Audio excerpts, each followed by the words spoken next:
Magandang umaga sa ating lahat. To our distinguished guests in the head table. So let me first acknowledge the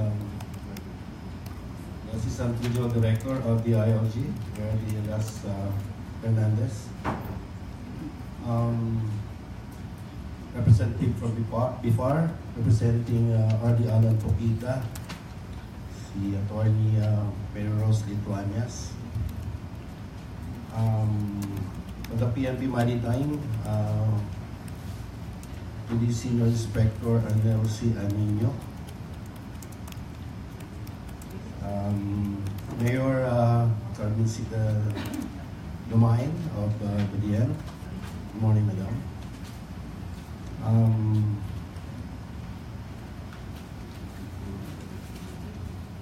On the other table,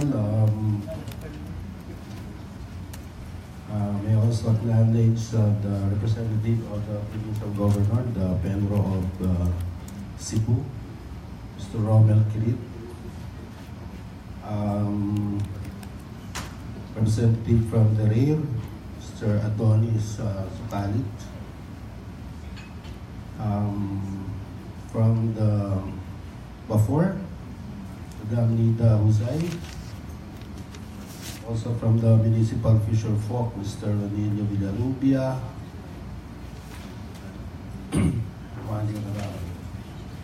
Pasensya na kayo, wala din sa listahan ko yung mga ibang kasama natin today. But again, also the representative from Oceana Philippines, one of our partners in the management of Banyan Strait, like the Seascape. Ano bang mga sectors na hindi ko natawan? My colleagues in the DNR, headed by my Assistant Regional Director, Edu Inting, hindi man sa ano, Inting. Again, let me greet you, good morning. Actually, this is the first time I'm interacting with different sectors that are involved in the Banyan Strait. I've heard so many things about, even when I was regional director of the Bicol region, one of my assistant regional director is actually the regional technical director of Region 7 on protected areas. So he became my assistant regional director, and actually, Banyan Strait was one of his pride, and keeps on telling us about the milestones and success they have gained since the Banyan Strait Protected Seascape was proclaimed. We also have a number of protected areas in Region 5 then, but I think the number, in terms of number, Region 7 has more than what we have in Region 5. I think you have tripled in terms of number. But anyway, the very reason why we call this stakeholders meeting is actually for us to improve or have a better understanding what would be the roles of our sectors in addressing the different issues on Banyan Strait. I believe we have the same and common objective when it comes to Banyan Strait, and that is to manage and protect the very significance or the very reason why Banyan Strait was proclaimed as a protected seashore. I don't have any doubt about that. The way people and sectors and organizations are participating in the formulation of policies and introducing development programs along the Banyan Straits have already indicated the enthusiasm and interest of the different sectors how to do this. Even to the point that nakakaroon ng conflicts in some aspects because of that interest of achieving the interest and the objective of their own sectors. Alam naman ho natin na lahat po tayo mayroong kanya-kanyang purpose.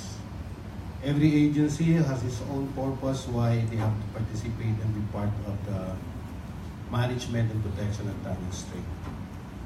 Every private sector, member of the private sector, even the NGOs, the civil society groups, have their own purpose. And our role as the mandated agency of government is to gather all of these different interests so that we'll be able to work together in achieving the main objective of managing and protecting Tanyan Strait. Hindi ho tayo pwedeng magkaroon ng different directions. We have to come up with a common goal of how we're going to come up with this common program, how do we deal with this. I assumed my position in December, and in January, ito na kagad ang isa sa mga concern na naparating sa akin. Ito yung the issue of commercial fishing. And another one is the growing development along the coastlines of Tanyan Strait. And because of some policy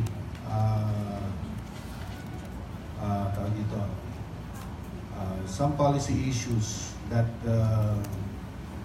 somehow impeded yung development sa some areas, hindi ka natin ma-push yung mga developments because the issuance of the SAPA was actually suspended some time ago.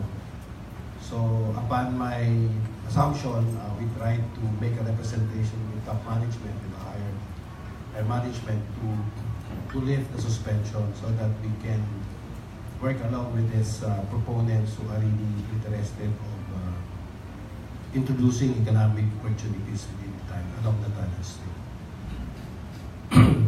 So, ano ba meron sa Tanyan Strait? Tanyan Strait is actually a protected seascape. But does not define exactly ano ba yung i-conserve natin, yung i-protect natin. If you look at the definition of a protected seascape, it defines the harmonious interaction of man and environment.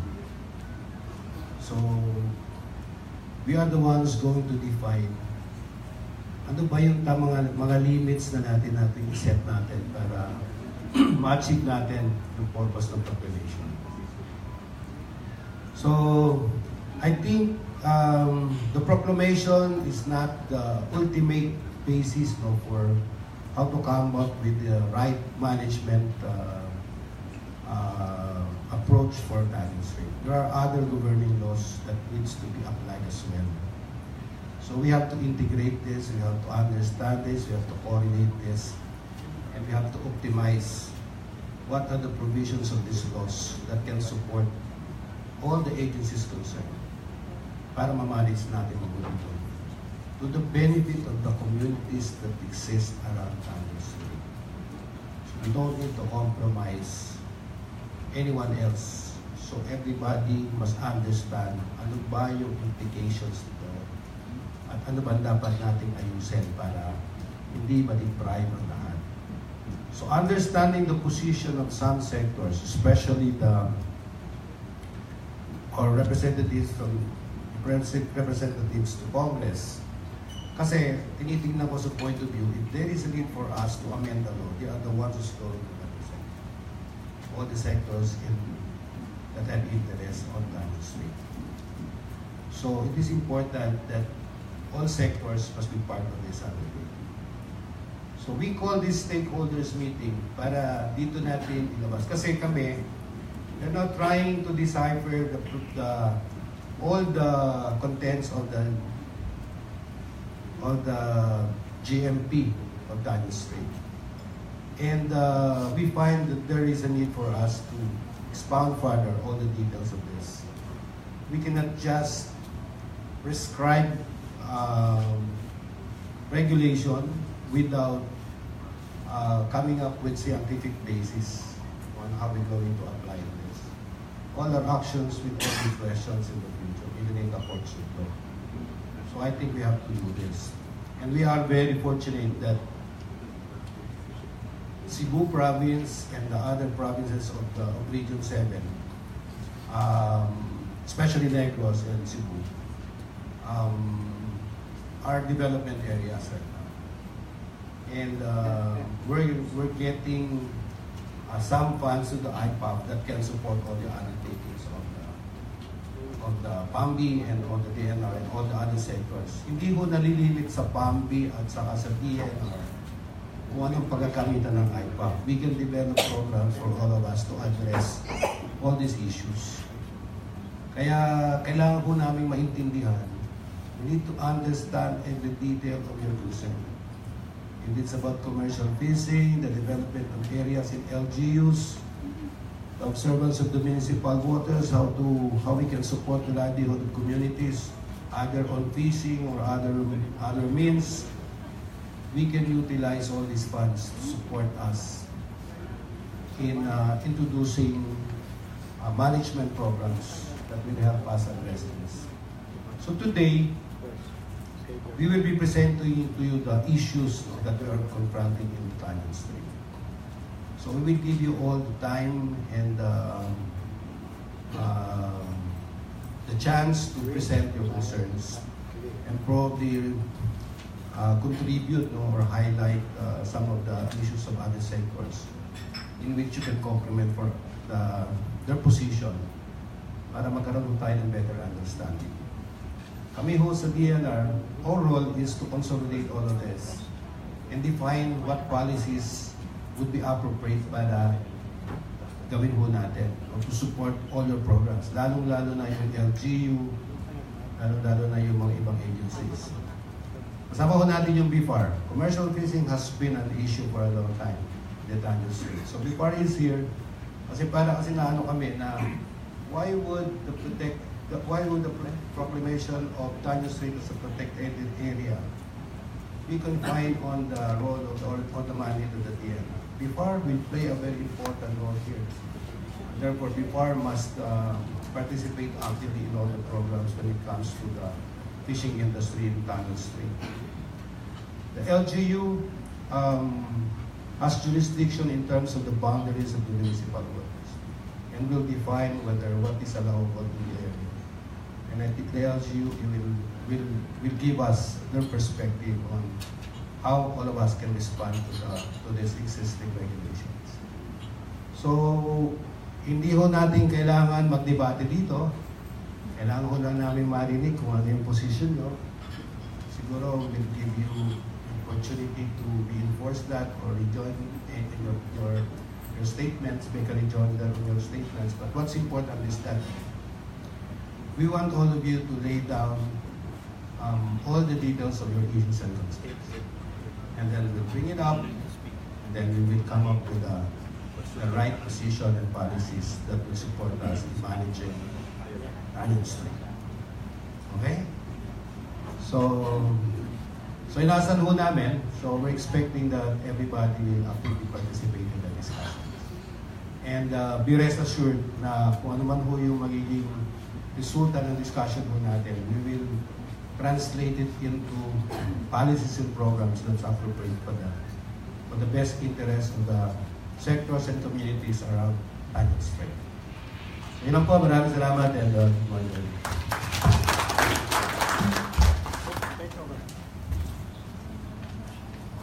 Thank you, Sir Gilbert Gonzalez.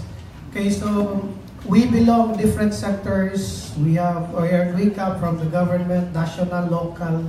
We have our people's organizations. We have marginalized fishers, commercial fishers. We came into different sectors, no? But as what we have said, that we have one and common goal.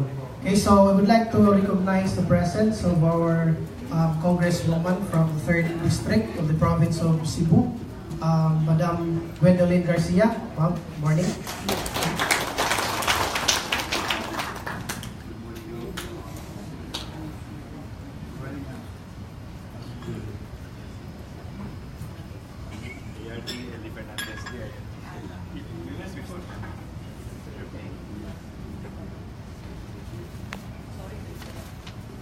It's okay, ma'am.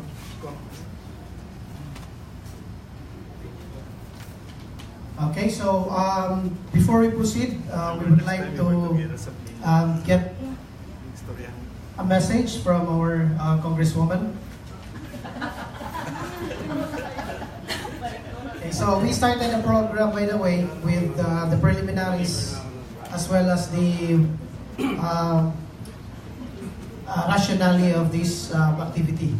Okay, so to proceed, we would like to ask our Protected Area Superintendent to give us an overview of what is Tanyan Strait Protected Seascape, so that we will be guided accordingly on what are the policies or in decision making on this our today's activity.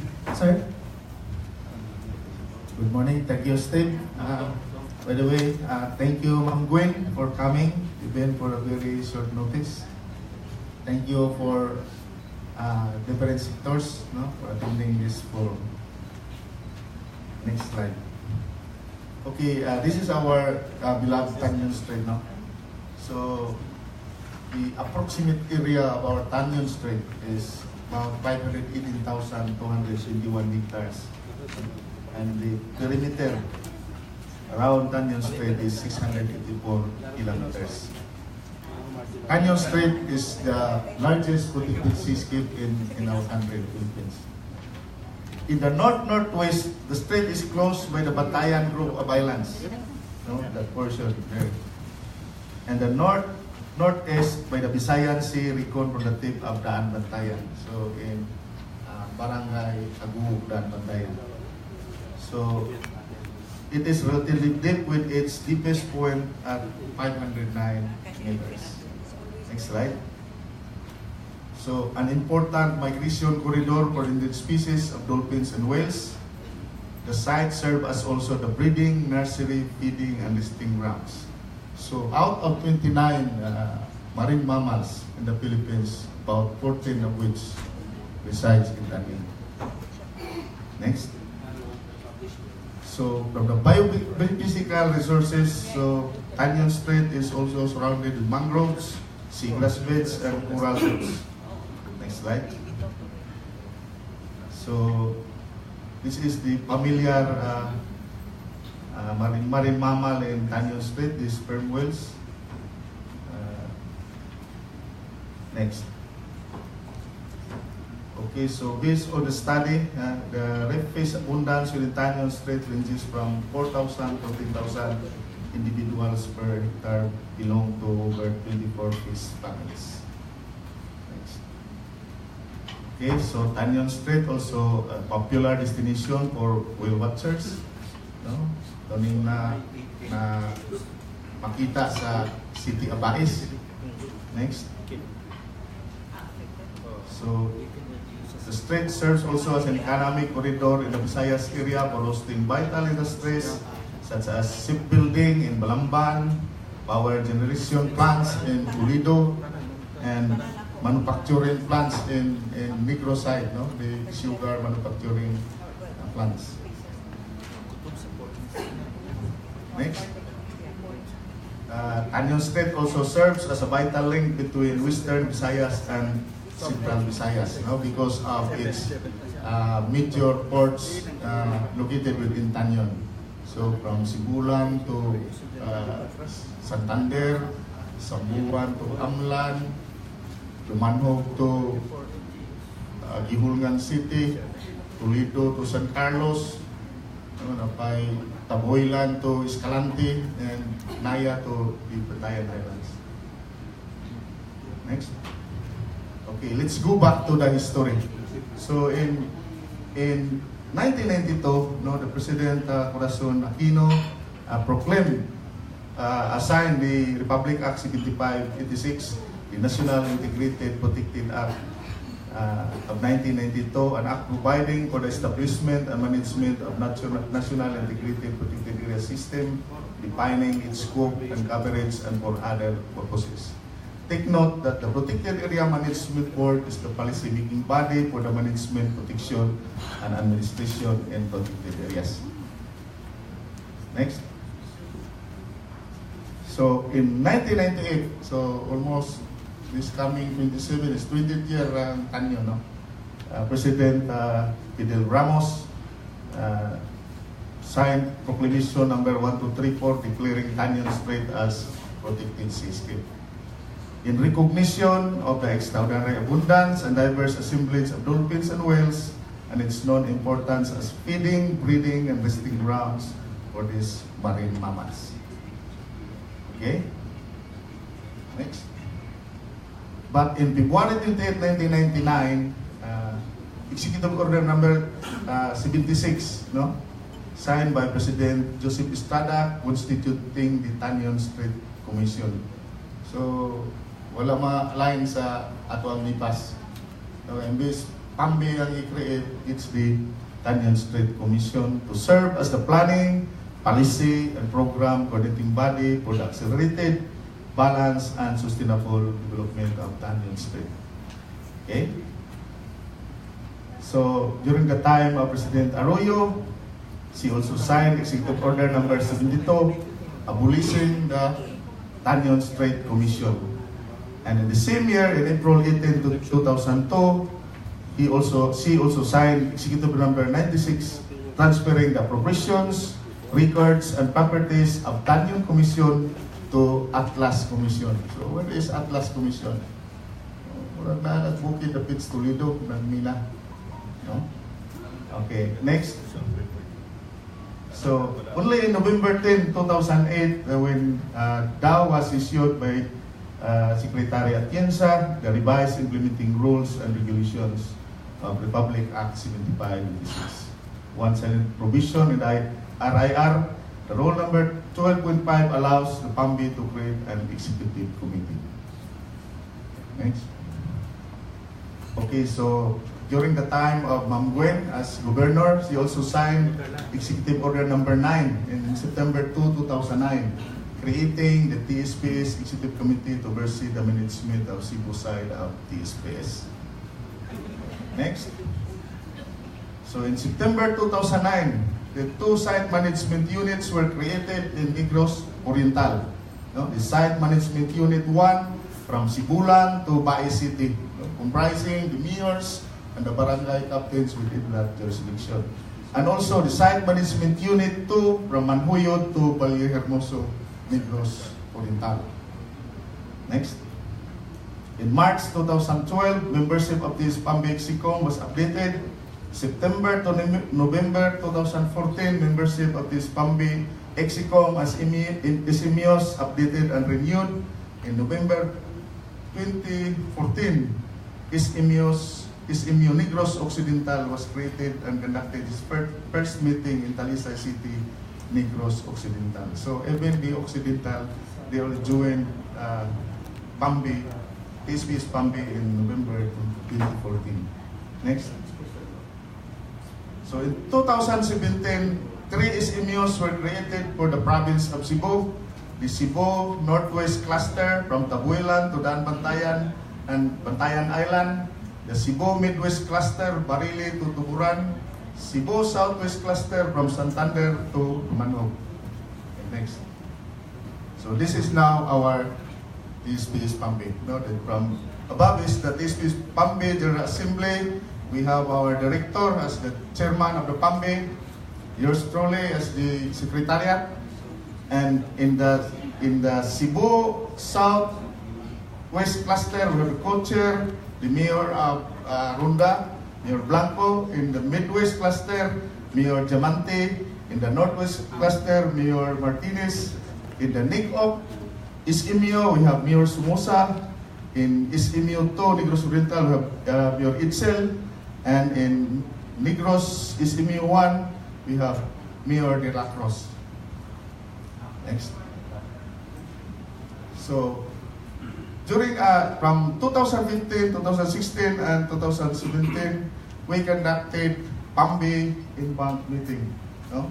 So we have ratification of resolutions approved by PAMBI Execom, approval of General Management Plan, approval of IPAP and B system, approval of enhanced GMP, adoption of vessel monitoring mechanism, and USPS. Next. Okay, so management issues and concerns. So degradation of critical habitats and resources. Next. So poor management of portion areas. No, mga illegal structures along our portion areas. Next. So this is also the picture of fishery mga mangisda na sa atong tanyon na ay mga gagmay mangisda, no? So about 28,000 of them are registered sa BIPAR sa UTR, no? Registration. Next is okay, these are also the small scale commercial fishing operators also operating in Tanyon Strait. So next. So this is the map, no? When we delineated the 10 kilometer from the shoreline. So only in the northern portion of Tanyon is as a window for small scale fishers. Next. Okay, so from management zones, we are now conducting with assistance of our partner in CHIOS. So for the state protection zone, the core zones, the marine protected areas, so 126 of them or more. So the mangroves and other areas deemed by the PAMBI to under state protection zone and recommended by experts, so marine mammal and conditioned areas and hazard for prone areas and buffer zones. For the multiple use zone, one of those is the navigational lanes. Next. So this is our campaign logo, no? Atong Tanyon, atong Batayan, atong Ampingan. It reflects how diverse Tanyon is, no? The in colorful nga isda, but this represents the 42 local government units, no? Having the same direction, hopefully, no, to conserve and protect Tanyon Strait, no, in order to achieve our vision, a protected seascape with natural biodiversity and integrity, which is effectively managed by all stakeholders to ensure ecological integrity and resilience, sustainable socio-economic development, and communities living in harmony with nature. Hopefully, in the future, we can attain our vision with your support. Thank you and good morning. Thank you, sir. Okay, so that was the overview of Tanyon Strait Protected Seascape. For years, we strive to manage the same, okay, in accordance to the existing implementing rules and regulations, and of course, in accordance to the National Integrated Protected Area System Act. Okay, so the next topic or the next activity will now be a part of the consultation. Okay, but before we proceed with the open forum where we can discuss the matters, let me just first give to you some of the guidelines so that we will be in accordance to existing rules and regulations, hindi masayang yung effort natin to conduct this stakeholders forum. Kasi lahat naman ng ginagawa natin dapat in accordance with existing laws, rules, and regulations. So, not to waste time, effort, let me just discuss some of the salient features of the laws. Okay? So, next, pressing issues and concerns. As discussed earlier, sinabi ni Paso that we have over-exploitation of fishery resources. So we have illegal, unregulated, and unreported fishing. Those that are prohibited by existing laws, rules, and regulations, and those that are allowed or may be allowed subject to existing laws, rules, and regulations. So in Tanjong Strait Protected Seascape, we have two types of fishers. We have the municipal fishers and then the commercial fishers. So next, let us define where this, what is allowed in Tanjong Strait Protected Seascape. Next. So as defined under RA 8550, municipal fishing refers to fishing within municipal waters using fishing vessels of 3 gross tons or less. Okay? The determining factor is 3 gross tons or less.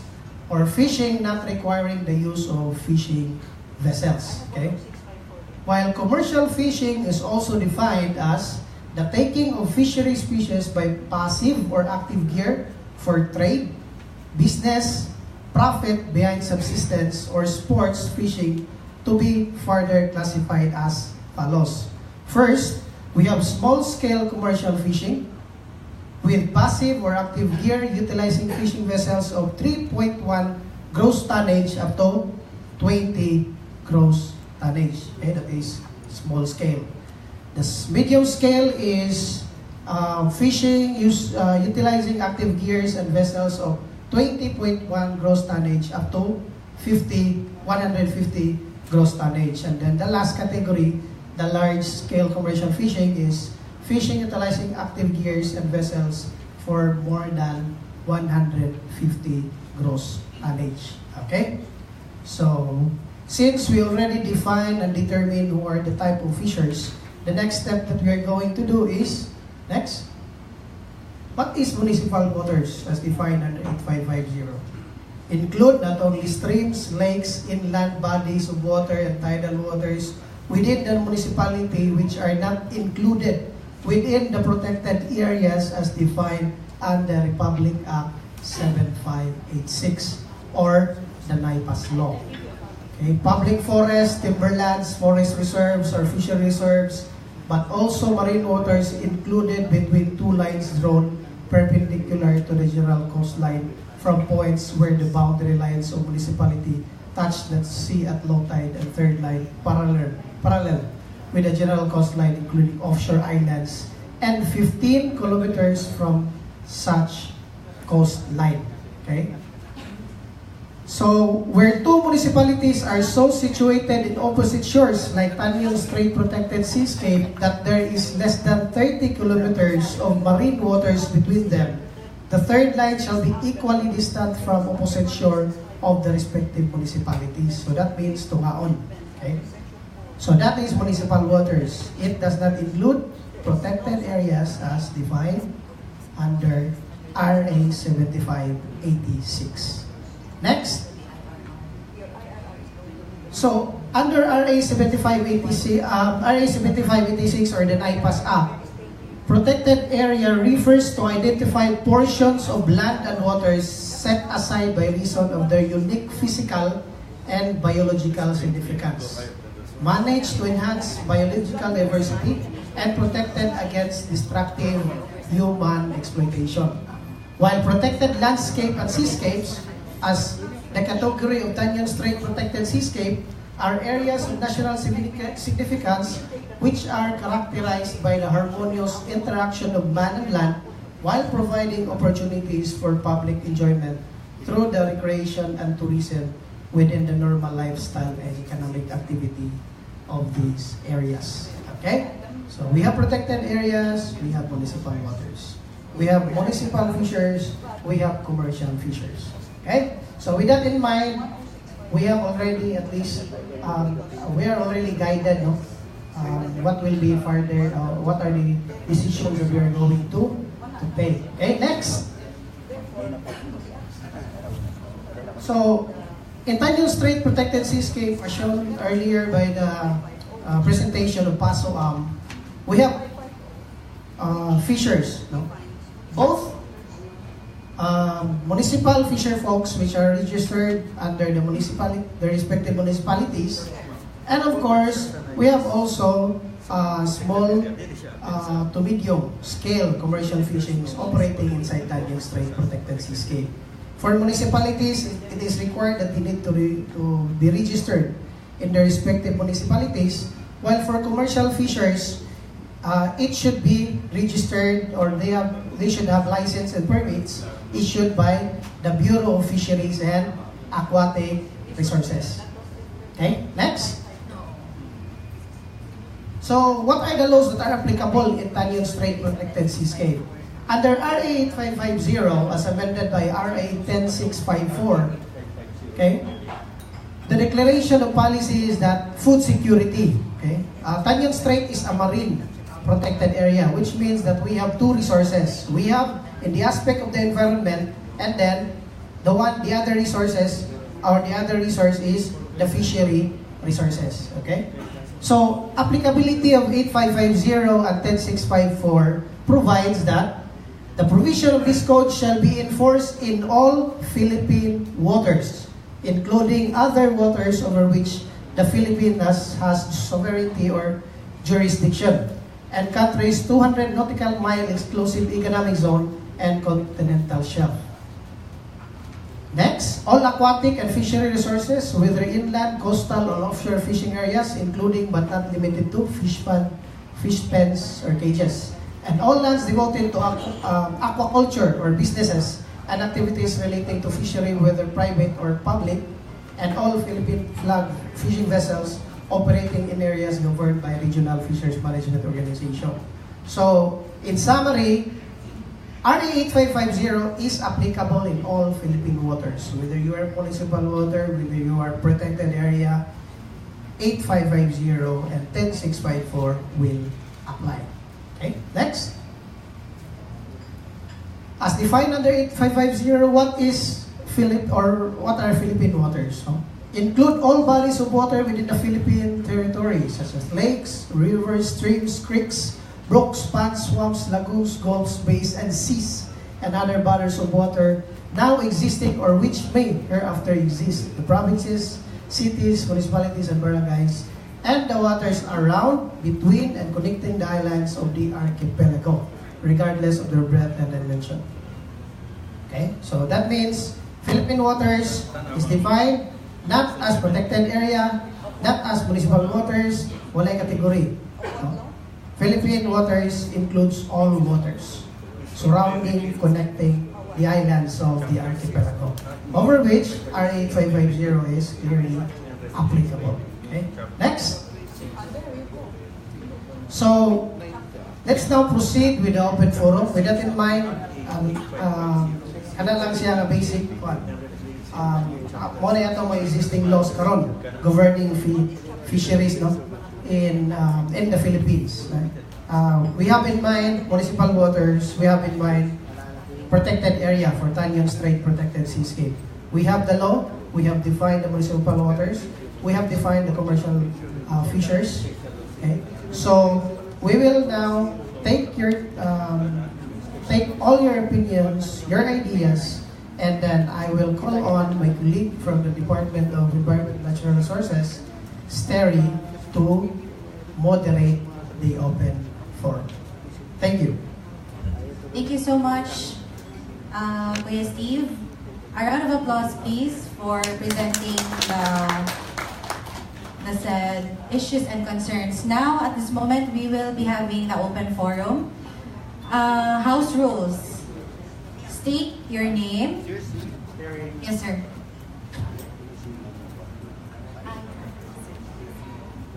So before anything else, we won't go by this day without hearing or listening to the message of our Congresswoman. Please help me welcome Honorable Gwendolyn Garcia for a short message for us. May buntag ka ng tanan. O may buntag sa atong mga LGUs na dunay murag usa ra man ka mayor ani ari diri atong pagaas masig pagpakpak yun. Ang mayor sa lungsod sa Badyan, Mayor Carmen Lumain. Ang ay gyud pakpakan kay nagtanaw ko ganina na ano sa toy mga mayor nga maoy head sa SMUs. Ako may una nag-create anang SMU. Unya, pagka 2017, isamot kadaghan. Ikan sa usa na himong tulo na ang sa probinsya. Nangita bitaw ko atong mga nag-head nga mga mayor diri ni present baka wa man itawon bisag usa. When supposed to be, this concerns really the very issues that we are facing sa Tanyon Strait. So, usbon na ko, ato yung tagaan, masipang pakpak, si Mayor Carmen Lumain. Of course, our newly installed, bago pa lang ni nato nga nakaila usab na akong nakaila dito sa Kongreso kay he took the trouble, really, the time and the effort to go to Congress to discuss a very, very pressing issue, which I shall talk about later. Atong taga si Pagpagpag, RD Gilbert Gonzalez. Ang ako paborito nga paso, ay na to, TSPS, mo agree bisag unsay isulti, depende kung kisay nagsulti. Bitaw, hinang-hinaot ko nga magkasabot yun ta ni ining atong sutaon karon nga nakaapektar sa lives and livelihood of so many fishermen dinhi sa Tanyon Strait. Atong Paso TSPS, Prospero Lendio. Representing B47, Hayman ang akong paborito na RD si Doc Alan. Wala man, dire, in regards niya ko, palihog. Attorney Mary Rose Lituanas, nagkaila na sa Mianik, in Atugitaw ni Toledo, sa among himo ng tunga hearing. I would also wish to greet our Assistant Regional Director sa DILG, Rubén Mikaela, Assistant ARD Elias Fernandez. At least represented ang Capitol dire pero sa Penrora kung ako pati nga to'y gobernador, ako gyud mo are. Apan natagalan gyapon nato masipang pakpak si Mr. Romel Kirit. Romel. May I also greet Mr. Adonis Socalit, the Senior Director of Rare Philippines. Mr. Danny Ocampo sa Oceana, Philippines. And Senior Inspector Arnel Anino, OIC 702nd MARPSTA Dumaguete. And all the other participants, sorry, more gito yung nalista ni Rona, but I really wish to extend to one and all a very warm and, shall I say, excited nga pag-abi-abi sa tanan. Tungod kay naot ako nga pagkahuman ni ining atong gihimo nga panagtigom, atong maklaro kung unsay realidad, unsay naas papel, o unsay anaa sa atong interpretasyon sa balaod. Kay baya, dili man gud ni mahimo nga niya ra takutob dinhi. Magbasa og papel ug unya maghimo og atong kaugalingon nga opinyon nga dili nato usab una-unaon og unsay sitwasyon dito mismo sa 34 baning ka lungsod, 42 municipalities that or LGUs, especially the marginalized fishermen who depend on our decisions, our agreements that we enter into. Di man gud ni mahimo nga porque mao na ni ang atong gihuna-huna bisan kaha o we may have gone beyond what is actually written, but because of course sa man nindot magud kay nang mag-istorya ta. Let us protect. Itawag ito ni natong protected area. Isa may makigdebate ana. This is a protected seascape. Very well presented ang history. gikan kang Presidente Ramos sa iyang executive order, naghimo sa Presidente Estrada og Tanyon Strait Commission, not exactly matawag nato nga at that time ni kontra sa NIPAS Act because the NIPAS Act was only passed by then President Corazon Aquino in 1992. And then we talk about the Fisheries Code, Republic Act 8550, and the subsequent amendments that were made on the Fisheries Code, which is Republic Act 10654. We have to read very, very carefully and understand the true, not just the letter, but intent of the laws. Why? Because laws are made for men. And laws must take into consideration what would work best, not perhaps for each and every one, but for the greater majority.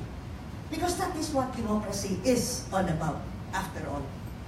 It is not to protect some pecuniary interests that would benefit a few, but rather, it is to see to it that in all of our decisions as elected and appointed officials of this government, we arrive at what would give and uphold the greater good for the greater majority. And especially since the most beloved and popular president up to now, but then President Duterte has come along and he's proving to be even more popular. But before President Duterte, President Ramon Magsaysay was made famous for these words, that those who have less in life should have more in law. And that is the intent by which we as legislators in Congress always bear in mind. We are not there to represent the rich magnates that control industries. We are there because we are called representatives of the people. I represent the 3rd District of Cebu because these were and these are the people who elected me into office. And that is the reason why I am here. I took time out. I'm sorry if I was a little late. I had to come in from another meeting, but I took time out to be here. Like Mayor Carmen, nahibaw ko daghan kaayo og trabaho ang mayor, daghay pirmihanan, daghay reklamo kinahanglan atubamon. Layo-layo bayan ba dyan? Pero nianhi. Because we represent the people who trusted us and who elected us into office. Now what am I talking about here? And I know as far as my 6 towns and 1 city are concerned, all of which are part of the 42 LGUs in the Tanyon Strait, ang labing init na issue, ug mayo og issue lang, ang matawag natong nahimo nga dakong suliran ni adto kanila who have less in life, our marginalized fishermen. Mao na hinuon ang nahimo karon nga nakalimtan sa giingon must have more in law. Because it would seem that interpretations of all executive orders, republic acts, as I have mentioned, have now been put together in order to affect the lives and livelihood of these marginalized fishermen, and I am not talking only of 3 gross tons and below, but of small-scale commercial fishers who have been fishing in the Tanyon Strait since time immemorial.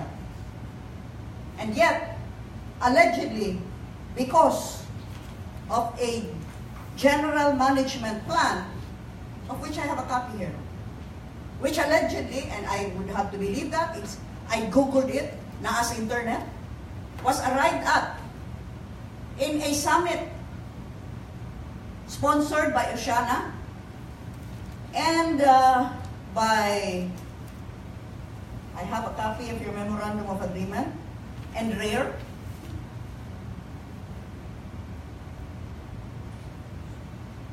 Several fishermen associations have come to me, including my mayors, because kaniila in town nga mga sakayan which happen to be higher than 3 gross tons. Apan dili in town ni sila mga large scale. Naman tayo definition aning small scale. Boto ba ni o, please correct me if I'm wrong, 20, correct? Dili in town ni gani mga medium, small scale ra gyud in town ni. Nga sukad pa sa ilang lulo o unya ilang amahan, unya sila karon diha na magid in town na sila nangisda sa Tanyon Strait. Apan gumikan ni adtong gihimo nga summit, gipangdakop na, doon na pamanggali gikiha sa RTC. Usa ka mangingisda taga-Tuburan. O Balamban ba to? Ikiha pag yun. So I think we have to now set the record straight. I am thankful to the regional director, Nato Karon, R.D. Gonzalez, when I asked him to come to my office in Congress. And there, we took up one by one all of these laws.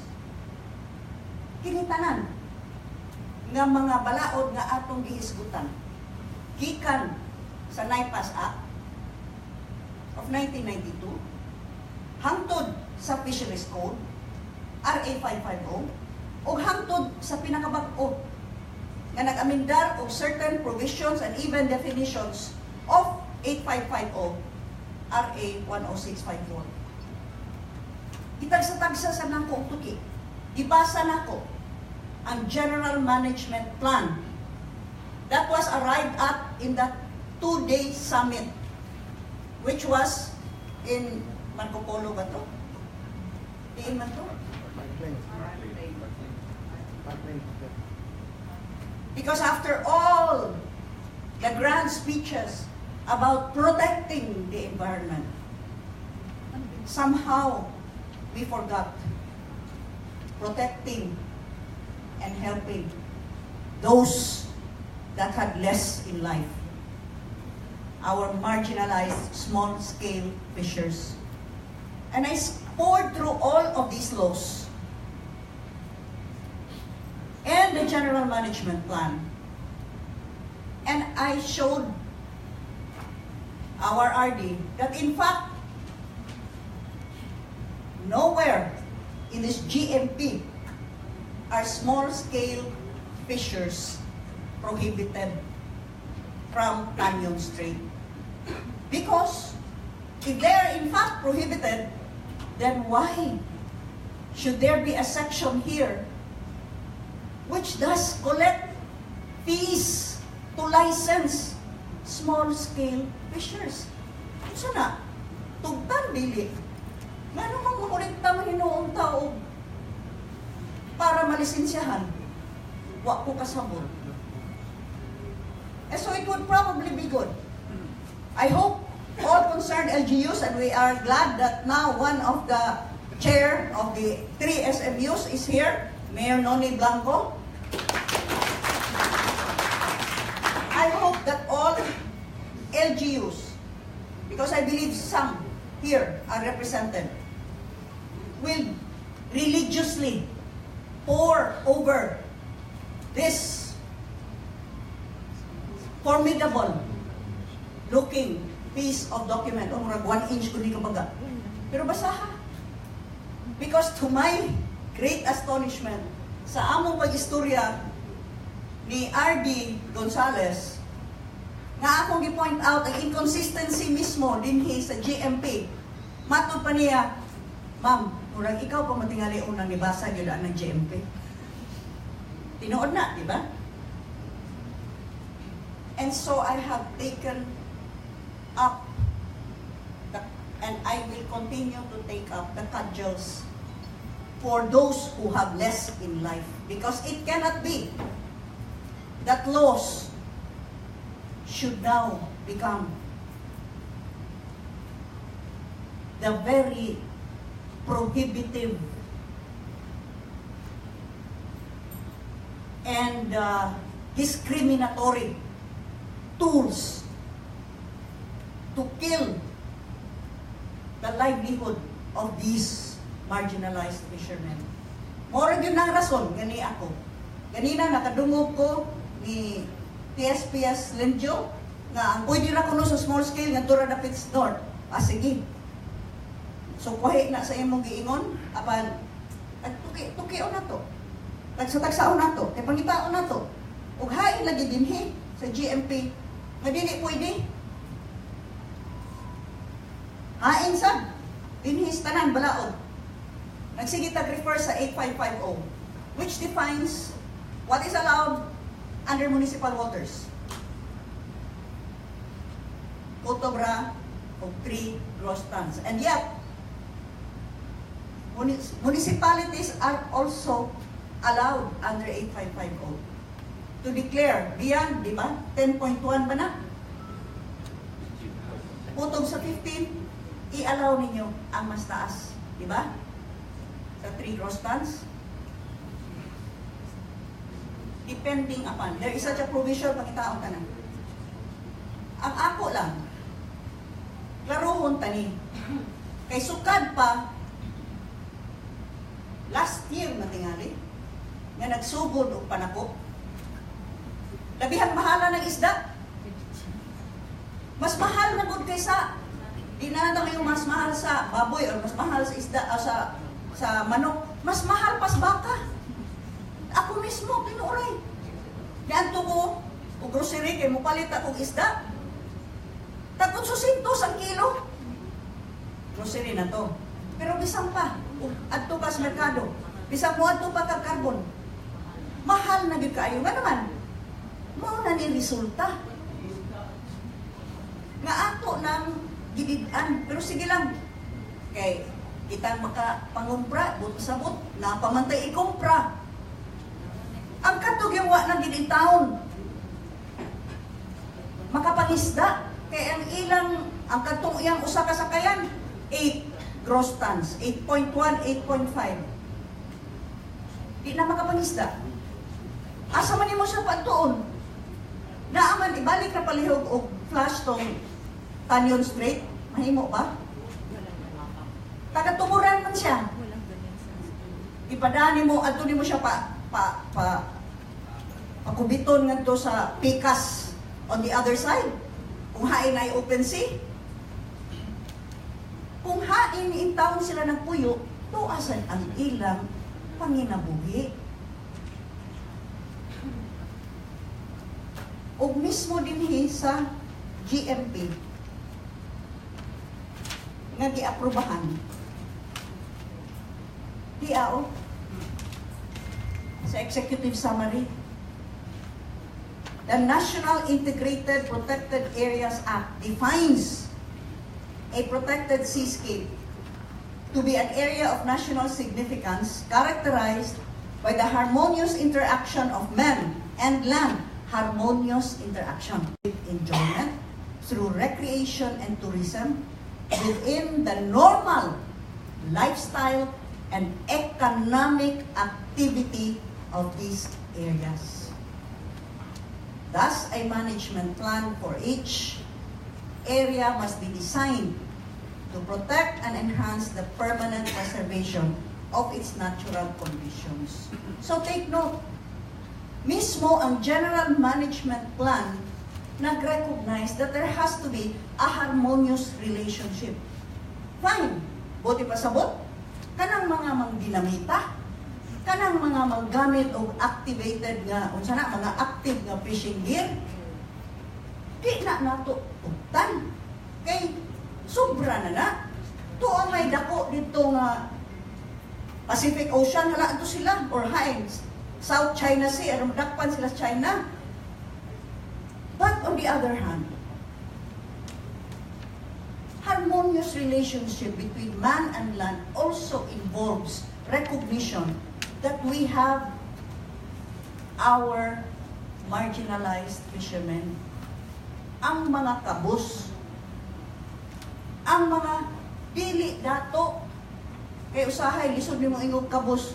Kadto na lang yung tingay ako muna naon nga, wa na gyud makaon. Pero, ang uban in town, nadaghang kayo mga anak, nagipa-eskwela, bisan pa, o maingon ta, doon na tao siya makuha na pipila, makasweldo o pila. Apan, kung atong sutaon, kung igo ba, uwang, unsa pa kaha. Kung ang their only means, wa kay sweldo, wa man ka magtrabaho, wa kay trabaho, ang gigikanan lamang sa imong pagbuhi o pagpaeskwela sa imong mga anak, ang imo in town na pangisda. Kung mangkani, nga niyang interaction of man and land while providing opportunities for public enjoyment. May man itong public enjoyment. Kaya you can afford to enjoy naman. Tourism, kung sana, kanang gusto mo tan, recreation. That means, you're not even thinking about survival anymore. But what about our small-scale fishermen? Survival ni nila.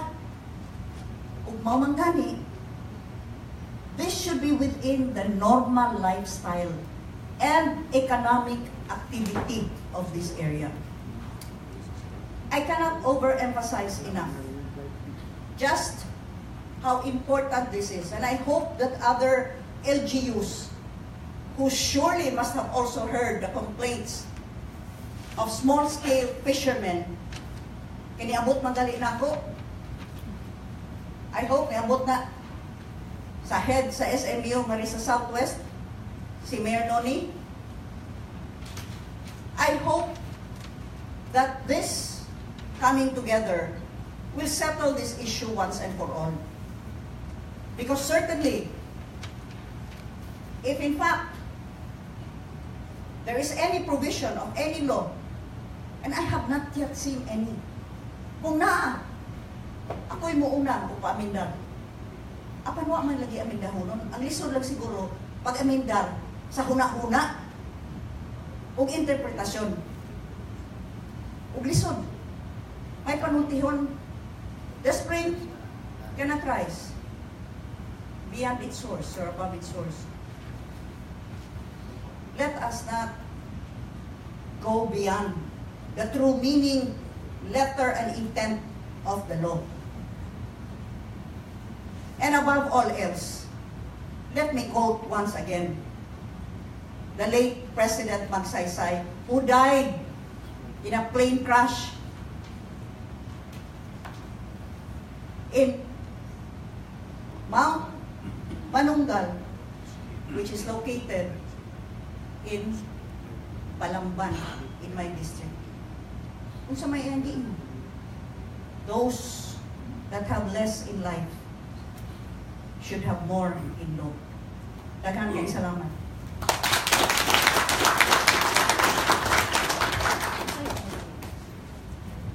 Thank you so much, Honorable Gwen. Another round of applause for her, please. Thank you for offering your time and effort in gracing today's TSPS Stakeholders Forum. Ingon na ka-privilege no, and ka-honor na gianhigit na ni Congresswoman Gwen. So the growing partnerships we have is always there, not only for TSPS, but for the environment as well. So let us proceed with the open forum. House rules, one question and one follow-up question.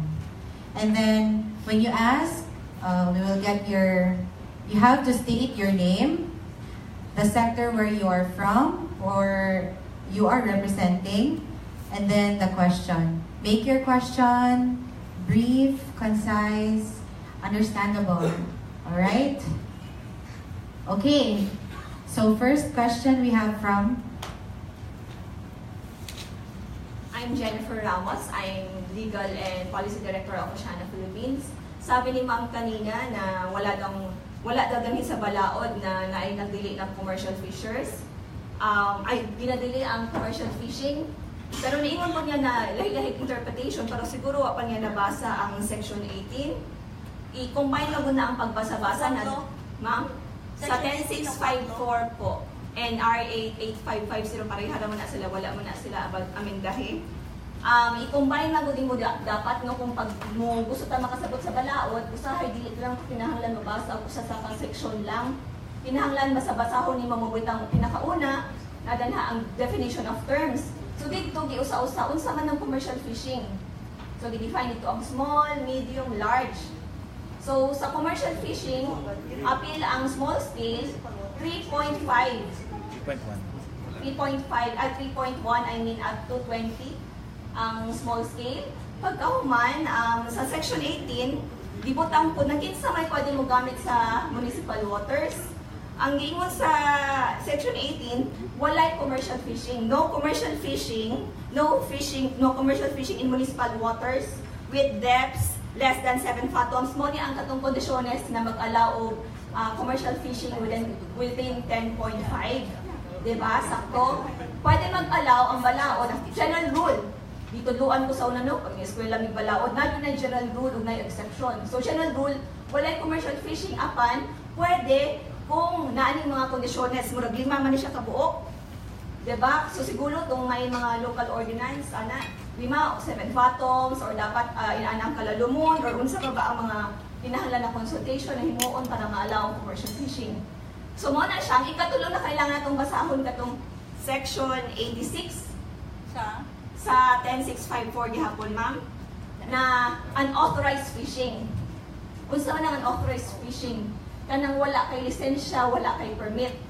So kung basahon nimo, kung commercial fishing ka, nilampas kag 3.1, kunyang inyong ordinansa, wala nag-allow og commercial fishing within municipal waters, ang kasabot ana unauthorized ka. So danha na tumabasa na ay commercial, na binadili ang commercial fishing. Okay, so... Thank you, Attorney Ramos. Did I get your name right? Yes, ma'am. Thank you. Abogada ra ba ka? Maminaw gyud ko. Kaya ako di man ko abogada. So, mayo kaayong niagi abogada mo tubag. Unahon na to ang Section 18, 10654. Basahon na to. Section 18. Unsay title? Users of municipal waters. All fishery activities in municipal waters as defined in this code shall be utilized by municipal fisherfolk and their cooperatives/organizations who are listed as such in the registry of municipal fisherfolk. Ibaw tanan ani mga LGUs, ako na lang adto dito mismo sa letter A of Section 18. Kay mao man ni specifically ang i-point out ni Attorney Ramos. No commercial fishing. It's very clear. In municipal waters with depth less than 7 fathoms are certified by the appropriate agency. Okay, take note. Section 18 refers to municipal waters. That is Republic Act 10654. Municipal waters is defined under Republic Act 8550, and municipal waters definition was not amended by 10654. So, let us go to the definition of municipal waters. I am reading, by the way, from the IRR of Republic Act 8550 and as amended by Republic Act 10654. Balikan to ha. Section 18. We're talking of no commercial fishing in municipal waters. Unsa man ning municipal waters? Municipal waters include not only streams, lakes, inland bodies of waters, and tidal waters within the municipality, which are not included with the protected areas as defined under Republic Act 7586 or the NIPAS law, public forest, timberlands, forest reserves, or fisheries reserves, but also marine waters, including 2 lines drawn perpendicular to the general coastline from points where the boundary lines of the municipality touch the sea at the low tide, and a 3rd line parallel with the general coastline, including offshore islands, and the 15 kilometers from such coastline. Balikan na ito kay basiwa kay ko kasabot. Municipal waters man itong gisgutan, di ba? Kanya unsay gi-prohibit commercial fishing. Under Section 8, letter A, dili pwede ang commercial fishing. Di ba? So in other words, itong mga small scale commercial fishers, dili pwede sa municipal waters. Unsa magyuding municipal waters? Now, appeal tanan streams, lakes, inland bodies of water, and tidal waters within the municipality. Apan, but, kadtura, ang wa mahalakip, may bagkat sa butana, which are not included. Binisaya, kadtong wa mahalakip, within the protected areas, wa mahalakip ni adtong giprotehean nga mga dapit defined under Republic Act 7586, the NIPAS Act, and it goes on kadtong mga public forest, mga timberlands, forest reserve. Mangutana ko, naghatag man og nindot kaayo tong history nga gihatag ni TSPS Radio. Una, niadtong 1992 pa, which, by virtue of executive order issued by then President Ramos, gideklarar ang Tanyon Strait, ay na ba to? You can give me a better protected seascape by virtue of the presidential proclamation. Unya, nipasar man ang NIPAS Act pagka 1992. Mangutana ko nimo, unsa man, na-appeal ba ni ang Tanyon Strait sa sa 8550 nga definition, protected areas as defined under RA 7586? Mangutana lang ko, katong Tanyon Strait nga gideklarar na Yes, ma'am. na protected It's seascape. an initial component of the NIPAS Yes. because of that proclamation. So, klaro lang na pangutana. Kaya ang atong gihisgutan din ni Tanyon Strait man, dili man ang municipal waters dito spikas. Dili man katong municipal waters sa Argao. Dili man katong municipal waters sa Bulhoon. Ang atong gihisgutan, municipal waters sa Ronda. Municipal waters sa akong lugar, Aluginsan, Barili, Tuburan. Unsa man ni? Kanang nahalakip ni sa definition under 8550 about municipal waters. Protected area ni. Ha? It's a protected area, ma'am. So therefore, mangutana lang ko, kay si Attorney Ramos ra ba, bugada ra ba na siya? Ingon ra ba siya nga, prohibited sa municipal waters, kaning commercial fishing. Tinuod. I do not dispute that. It's in the law. I cannot dispute what is written in the law. But then, let's find out. Kung sa may municipal waters, nahalakip ba? Mangutanan ako. The defining question. Kay protected, ano sa ni exact word? Protected area under the NIPAS law, ang Tanyon Strait. Municipal waters, ni?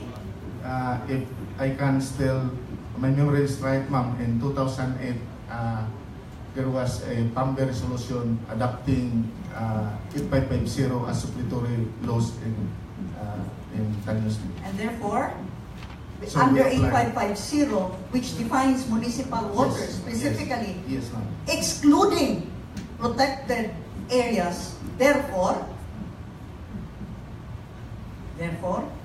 can we still define this under the restrictions that are set forth under Section 18 under municipal waters?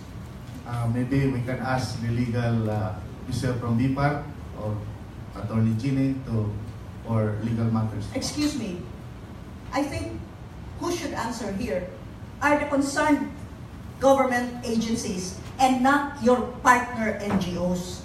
Because these are the government agencies that are tasked to look after people whose very livelihoods are now being affected because of some interpretation of some NGOs who have their own advocacies.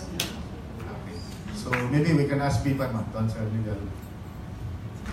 that question. So if we look, this is my legal opinion on the definition of SPS. We cannot define it, dili nato na siya pwedeng ma-relate sa municipal waters simply because the definition of municipal waters says so na it excludes protected areas that are under NIPAS law.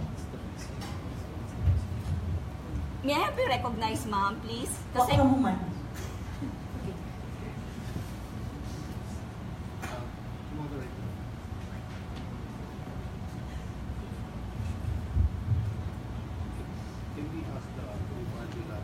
Can you please elaborate? So if we look into the law, section, item number 66 under section 3, municipal waters include not only streams, lakes, inland bodies of water, tidal waters within the municipality, which are not included within the protected areas as defined under RA 7586. So, yung mga declared protected area, dili siya ma-part sa municipal waters. So that is the very words and the letters of the law. So I think na if gusto pa ninyo i-expound ang definition sa municipal waters or gusto ninyo i-include ang applicability, and you have to change the law. But the law is very clear naman na protected area is not included in the municipal waters na definition under 8550.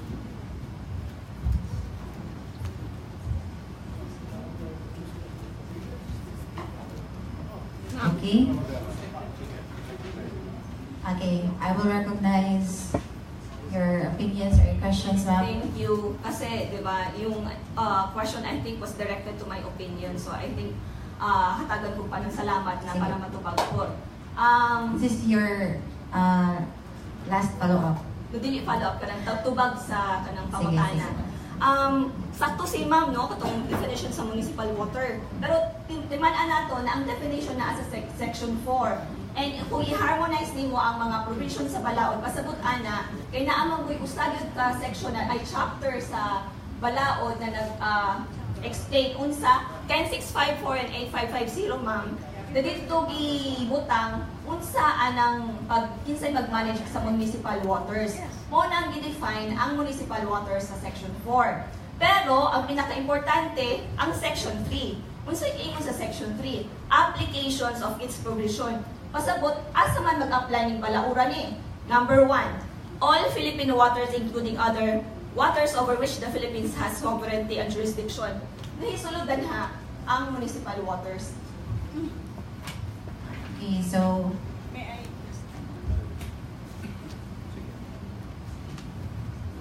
yes, although I cannot understand how that should refute what I have said, we cannot deal with generalities. The law is very clear. I think ang atong representative sa BIFAR, most of all, BIFAR Godigod, this is the agency tasked to look after the protection of our agriculture and fisheries industries, specifically fisheries. Di man na nato maingon nga under Section 3, Philippine waters, bitaw. Pero ganun na may definition of terms. Kaya gano, iklaro man unsay municipal waters, mo nang gibutang sa mao mismo nga balaod. This law is not inconsistent. This law is very specific. RA 8550 and RA 10654 are very, very consistent na dunay define municipal waters apan di naman tingnan na nato mausab pa. Isang unsaon pa ni nato puso-puso, di naman na mausab. Unsay ma-include na diha.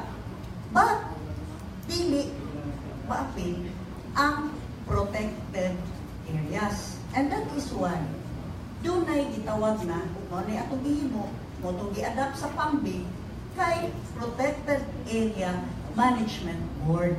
Nga naman, kay mismo dinhi sa maong protected area, ang Management Board or the SMUs shall be tasked to come up with the appropriate guidelines, rules, and regulations on how to manage that protected area. That's very clear. Let us not just, hindi na nato himuon ang atong interpretasyon na mao'y balaod. We did not deviate from the very letter of the law. Kani, dunay lain section itong dimension si Attorney Ramos na dili pwede kung may lisensya. Kung walay lisensya, dili pwede, prohibited. Bitaw, mo bitaw itong naingong ko sa GMP, diyan dili ay pilay isukot. Diyaw, under page 61 sa GMP, di-allow ang user's fee and charges nya amount pilay isukot. Under number 3, other user's fee, permit to operate for pump boats above 3 tons. Usbunan ko. Number 3. Page 61, kung naamoy kopya, basaha. Ay, kopya, batapi, read it. Page 61, table 17, schedule of user fees as determined by the PAMBI as of February 8, 2015. Ang nag-una ani, SAPA, Industrial Commercial. Ikaduha, SAPA, for fish ponds. Ang ikatulo, other users fee. Number 1, permit to operate for passenger ships / pump boats above 3 tons operating within PSPS. Asa? Dili operating within the South China Sea, South China Sea, Southwest Philippine Sea. Dili ha? PSPS. Kung sa maning PSPS, Tanyon Strait Protected Seascape. Pilay sukot? 1,000 per year. Naa, GMP, General Management Plan. So of course, katuwa, mulukat, o permit, uy, dapat! Kinahanglan dapat! Pero, katong mulukat mo bayad, sa inyong gibutang na mismo, di ba ako'y naghimo ani? Kamu man! Kauban ang Oceana, kay mao og real. Kay mao may sponsor, di ba? May sponsor sa hotel, may sponsor sa pagpakaon dito. Oh. Dili ako naging mo ani. Usa ka libo per year ang bayranan. Ako, gusto ninyo isaka na. Kasi kay 2008 pa din. But, this is a GMP arrived at in the 2-day summit. So how can you collect a fee or a permit kung dili prohibited di ay mangulikta di mo niya bididaan. PSPS man eh, Tanyan Strait man eh, ang mangulikta sa ta para atong managat dito sa Mindanao. Tanyan Strait, it's here. So, let us not go beyond what is in the law. And may I also caution our DNR and other government agencies, please, if we are to get a legal opinion, let us get a legal opinion from the concerned government agency, not from an NGO. Because NGOs have their own advocacies and their own agenda to push. Government agencies are tasked, above all, to serve the people. Thank you, point taken. Attorney Ramos and... Yes, sir. We'll have clarification at Sir Steve. Just point of clarification under the General Management Plan.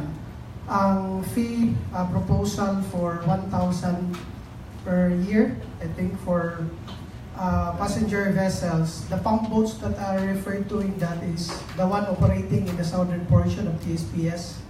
Kanang bangka bitaw na ikating. Pero passengers, yeah.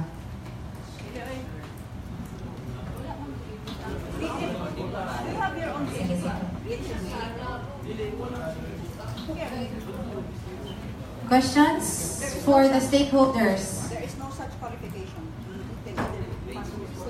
Yes. Sir, ato lang yung balikon, sir, ha? I believe na ay question si Sir Ronilio, sir.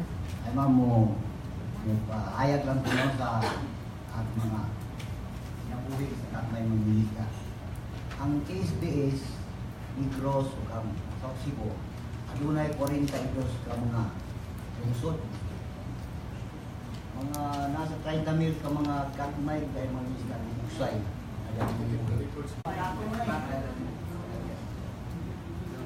Questions? Questions. We would like to entertain questions for now. Any questions? Yes, sir.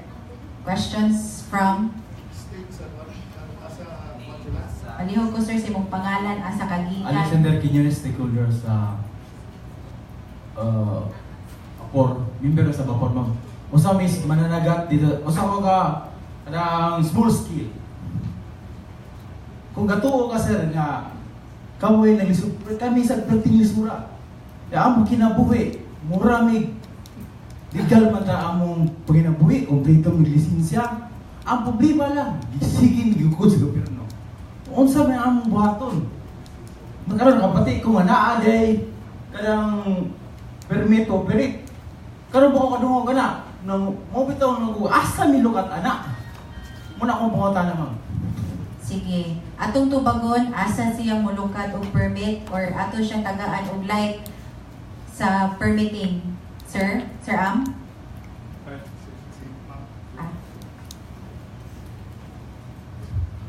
Kinanglan lang nato i-clarify, no? Alam ni atong tingog na kung ibalik ko ng commercial fishing. Certainly, kontrahon na to ang dagko ng mga kanang mga dagko ng mga fishing operations. Oy, diha sa TSPS. Dili na mo atong gihisgutan diri, sir. Dili na mo atong gihisgutan. Ang gihisgutan nato diri ang small scale. Dili kadtong mga dagko na kaayo nga mga commercial fishers with active fishing gear nga makakuha og mga dagko kayong mga isda nga adto na sila. In fact, when I was governor, pwerte na mo istriktaha bahin sa large-scale commercial fishing. In fact, mo deklarar pagali ko, and I was working very closely with DNR. Deklarahan mo kay nako og 3 months ba to nga dili gud sila maka-fish para sa Visayan Sea. Istorya, atong istorya katong tuas Visayan Sea. moratorium. Ayaw og libo. Kay kung nagrepresentar ka sa mga gagmay mangingisda, kahibaw ka, doon na mga lain-laing klase.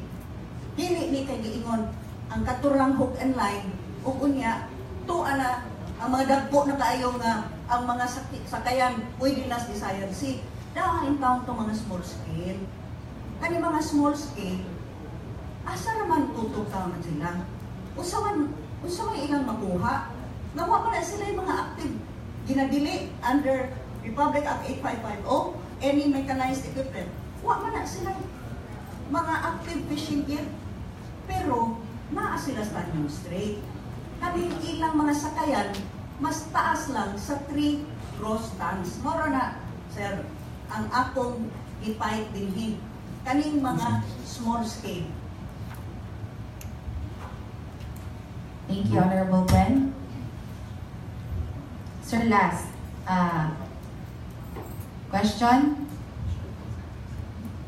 Response? Sige, sir.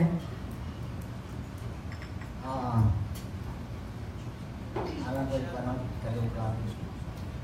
Kung muingon ka o 3 to 20 ustali, hindi na yung kamay po mo siya.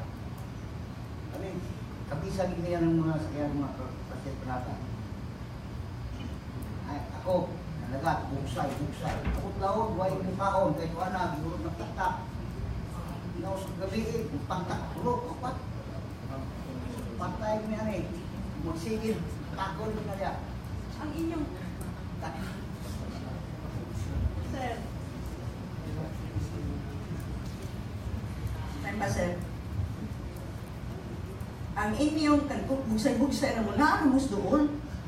Pila nga na ka meters gikan sa coastline. Kay bugsay naman. Kaya kamay makaayo.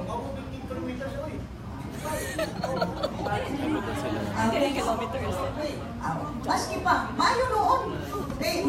Mayo na nga exercise, sir.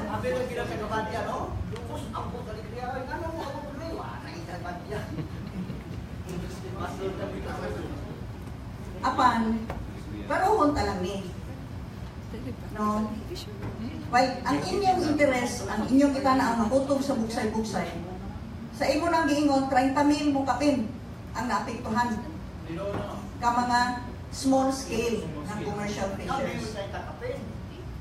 Kanang, mahimo ba nga, Hello, sir. mahimo ba nga mag-observe ng tag-kortesiya bitaw? Pag sulti mo, wa tamang kapagda nga, sir.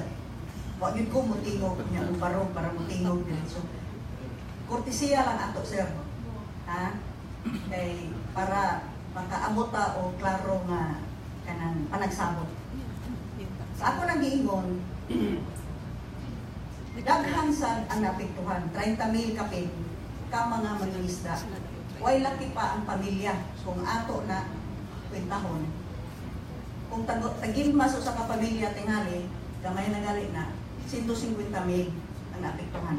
Gawas pag yun anak, sir. May pila namang isda ron. Kung ingon anak, kadaghan ang inyong buha kay kamuman, daghan man ka mong magbubugsay. Nganong mas mahal namang isda ron kaysa baka? Kinsa may maapektuhan ani. Gani giingon, mas maayo para sa atong lawas, sa atong health, no? Isda atong kanon, apanon sa mapugos ang tao pagpalit og karne. Ngano man, gabihan mang mahala. Kung unta ang inyong kuha, sufisyente sa gikinahanglan sa kadaghanan nan law of supply and demand man na. Ug unsay supply, o unsay demand, ug unsay supply, ana magdepende ang presyo. Kung sufisyente ang inyong mga nakuha ron, na dili unta mahal kay isda. Naapektuhan sa dili lang ang kadtong mga mananagat na small scale, naapektuhan ang tibuok probinsya sa Subo. Pagkatinuod na, daghan kayo mga apektuhan ani sir.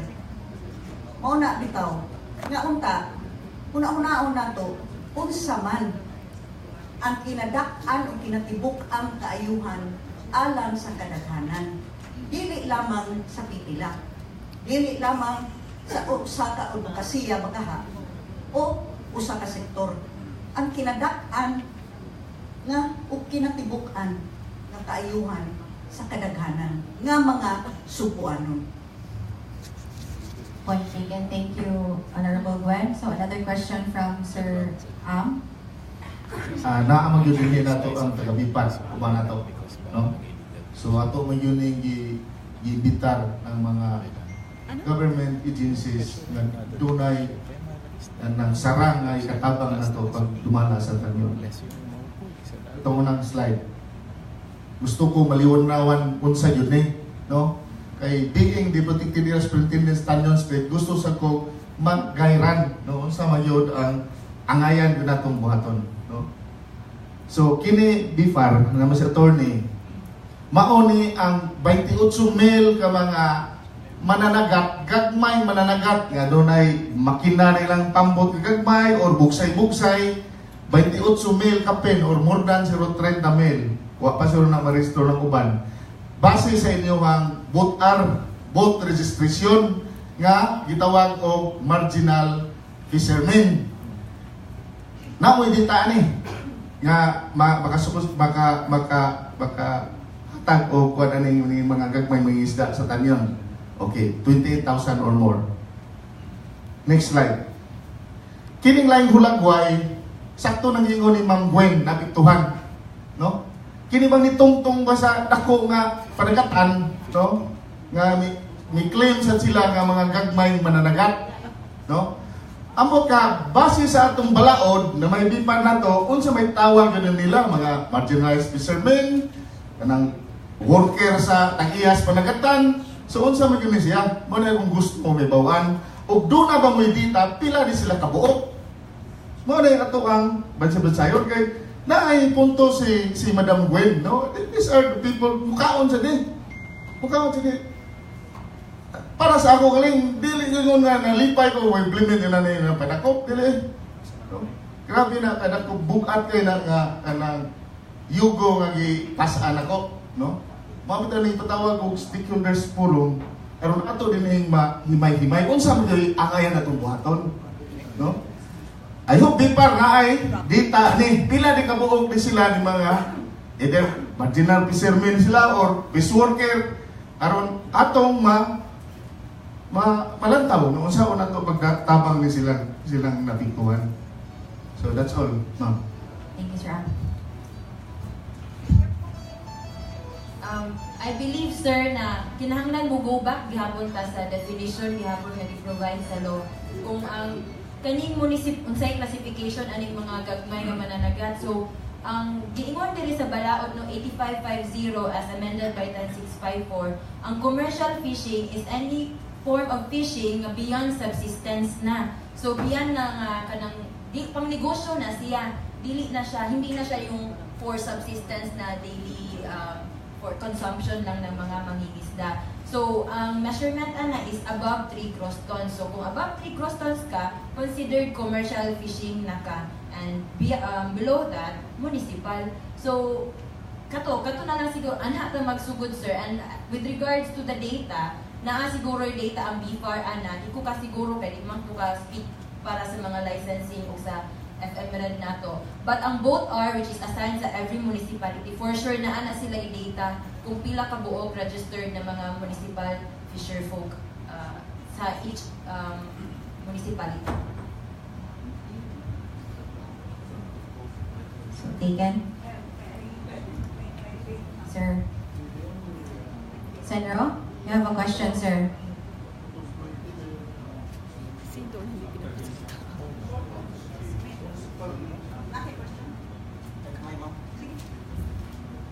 Good morning.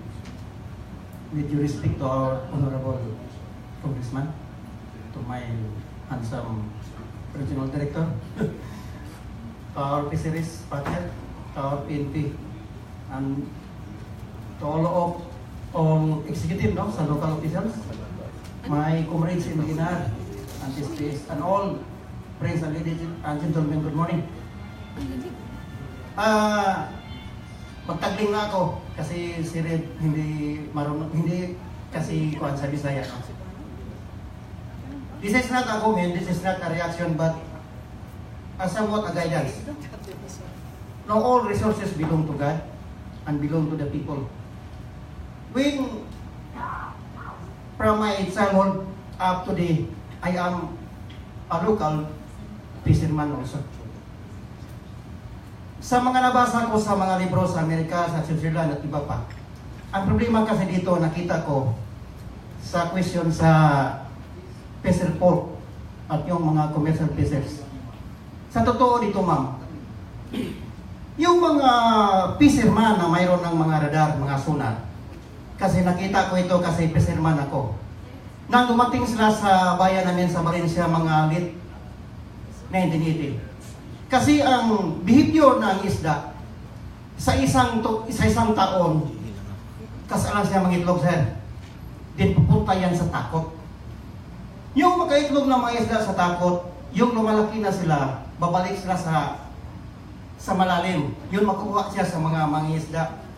Yung problema sa mga fisherman na mayroong mga radar, mayroong mga sonar, yung mga isda na pupunta sa takot, makuha because of their radar finding. Taktakan na makuha. So malimited ang supply ng isda kasi hindi na marami ang nangingitlog. Sa ibang bansa, mayroong off-season and mayroong on-season. Sa time na mag-itlog ang mga isda, walang ipahintulot na mag-fishing doon para hindi ma-exploited ang fisheries resources natin. Sa bansa natin wala eh. Yan ang nakita namin kasi mangita rin ako. Nga pagdating ng mga sonar na yan, lumiit talaga ang mga isda. Maraming salamat po. Thank you, Sandro. So, I believe, Honorable Wen, you have... Anyway, kay na wili na nalahi atong istorya kay bayan atong mga kuan sa ito Tagalog mo ito. But I just want to go back to the question of yes, Sir kung challenging BFAR, whether or not BFAR in fact has an accurate inventory of those that can be considered bugsay-bugsay lang, so really commercial, those that are small scale, those that are medium, and those that are large scale. So that is what we're talking about here. Now, I am speaking out for the small scale fishermen. Certainly, nakita na po ang mga bugsay-bugsay lang. Pero, ang nahitabo po karon, kadtong mga small scale na 3.1 and above, hangtod 20, wa na mo na tugti. Naailang mga sakayan. Wa na kadagan. So, mangutana karon, kung ato ni kwentahon, diri sa GMP, General Management Plan, 26,850 fishers ang nakalista dire. Yaningon ka, doon na maging klarong inventaryo. Ang ako sang giingon, kaning GMP, may mahimo na tong guide. Kaya makulikta mo ng fish, parehistro ka, aron maka-inventaryo ta klaro. Ang kaning mga small scale nga fishermen, tagai o oportunidad na mutana bitaw to usa asa man may mo kuha ni anak nga permit. Tagai o opportunity to register aron doon na tayo klaro nga ihak kay lagi ang ato niha kakuhaon kadto ra man kahang doon ay permit kay ginadili bayak na sa palaon. Those without permits dili pwede mag-fish bitaw. So tagai sad, I think DNR should also be able to help BFAR here because how can we know? Magkwenta kang tagay, uban diha. Wa mo kuha permit. Hasta ba kaning mga nagbugsay-bugsay, di ba makuha sa permit? Pambing. LGU or pambing? Okay, nagsagol ba ko? Na-establish na matingali na to nga kaning municipal waters prohibition does not apply to TSPS because according to you, TSPS or PAMB has already, as of 2008, has already adopted the definition or the entirety of the fisheries code, which includes the definition of municipal waters. And municipal waters include all other bodies of water except protected areas. Therefore, if you really want, hindi naman any jurisdiction sa BFAR. PAMB man eh, protected area man eh. Because this is a protected, di ba? I mean, do you agree this falls under the PAMB kanang jurisdiction? You can work together with BFAR. Certainly, you work together with BFAR. Pero that's precisely the reason why we should have a protected area management board which should set forth the policies, the rules, the regulations, including gathering all data, statistics, all pertinent knowledge as regards our area of jurisdiction, which is the TSPS. If kani-gani, mangutanan ko kaning 26,850 fishers, where did you get this data? Ang kuani? Ang buksay-buksay ni?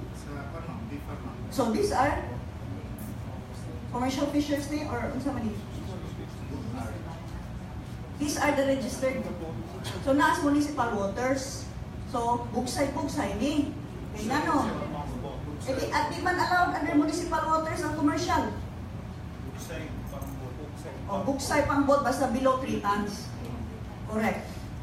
So, is it safe to assume, okay, this came from BFAR, data that was given in by the LGUs, kung 26,850 fishers, these are those that are duly registered with the LGUs whose boats are 3 tons and below.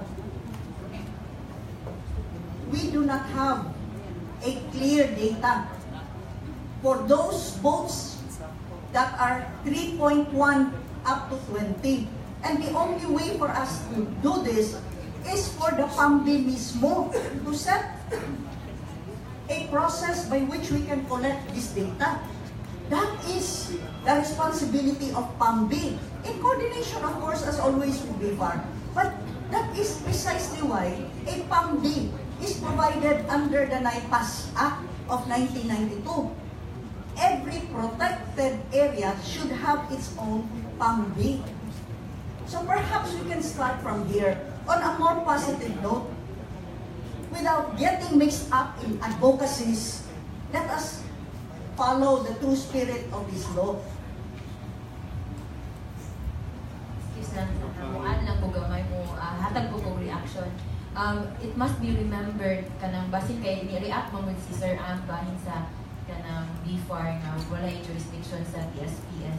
It must be remembered that Presidential Proclamation number 1234 nag-vest sa DENR administrative jurisdiction sa mga protected area. Wala gi-mention dito ang BFAR. However, BFAR as the Line Bureau of Department of Agriculture, we provide technical assistance sa inyo ang mga enforcement ng mga activities. But that doesn't mean, however, na kami na may jurisdiction over sa protected areas such as TSPS because the law is very clear na it is vested under DENR. Okay, thank you, Attorney Litwanyas. We'll have a word. Okay. Yes, ma'am?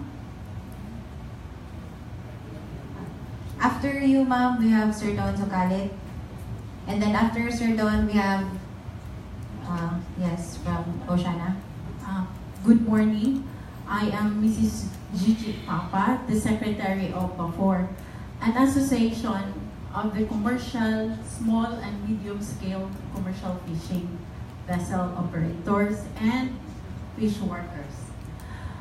After, in 2014, I just give, how the commercial, in fairness to the group, how we exert effort to be a part or to be given such permit and other legal means to fish, because these members are registered. We are not unregistered, and we are our advocacy is for the harmony of the commercial fishers and the fish workers, as well as responsible fishing. Now, in 2014, we submitted our position paper to the PAMBI with the chairman, Governor Davide. The GMP was approved in 2015, and we are with that position paper na unta mapaminaw mahatagan pod og tubag og unsay buhaton niining mga tawhana nga duna po'y mga tawo nga nanginabuhi. We are waiting until today. Wala gid may answer. Unya naana day ning GMP. Wala mi kasabot ngano nga ang commercial fishers kaning mga operators nga naman untay asosasyon nga wala i-involve sa maong plano. Unta, ang amo lang gyud nga napaminaw unta pud ang side sa commercial fishers sa grupo nga mahatagan sad sila og kalinaw sa giingon ni sa usa ka stakeholder.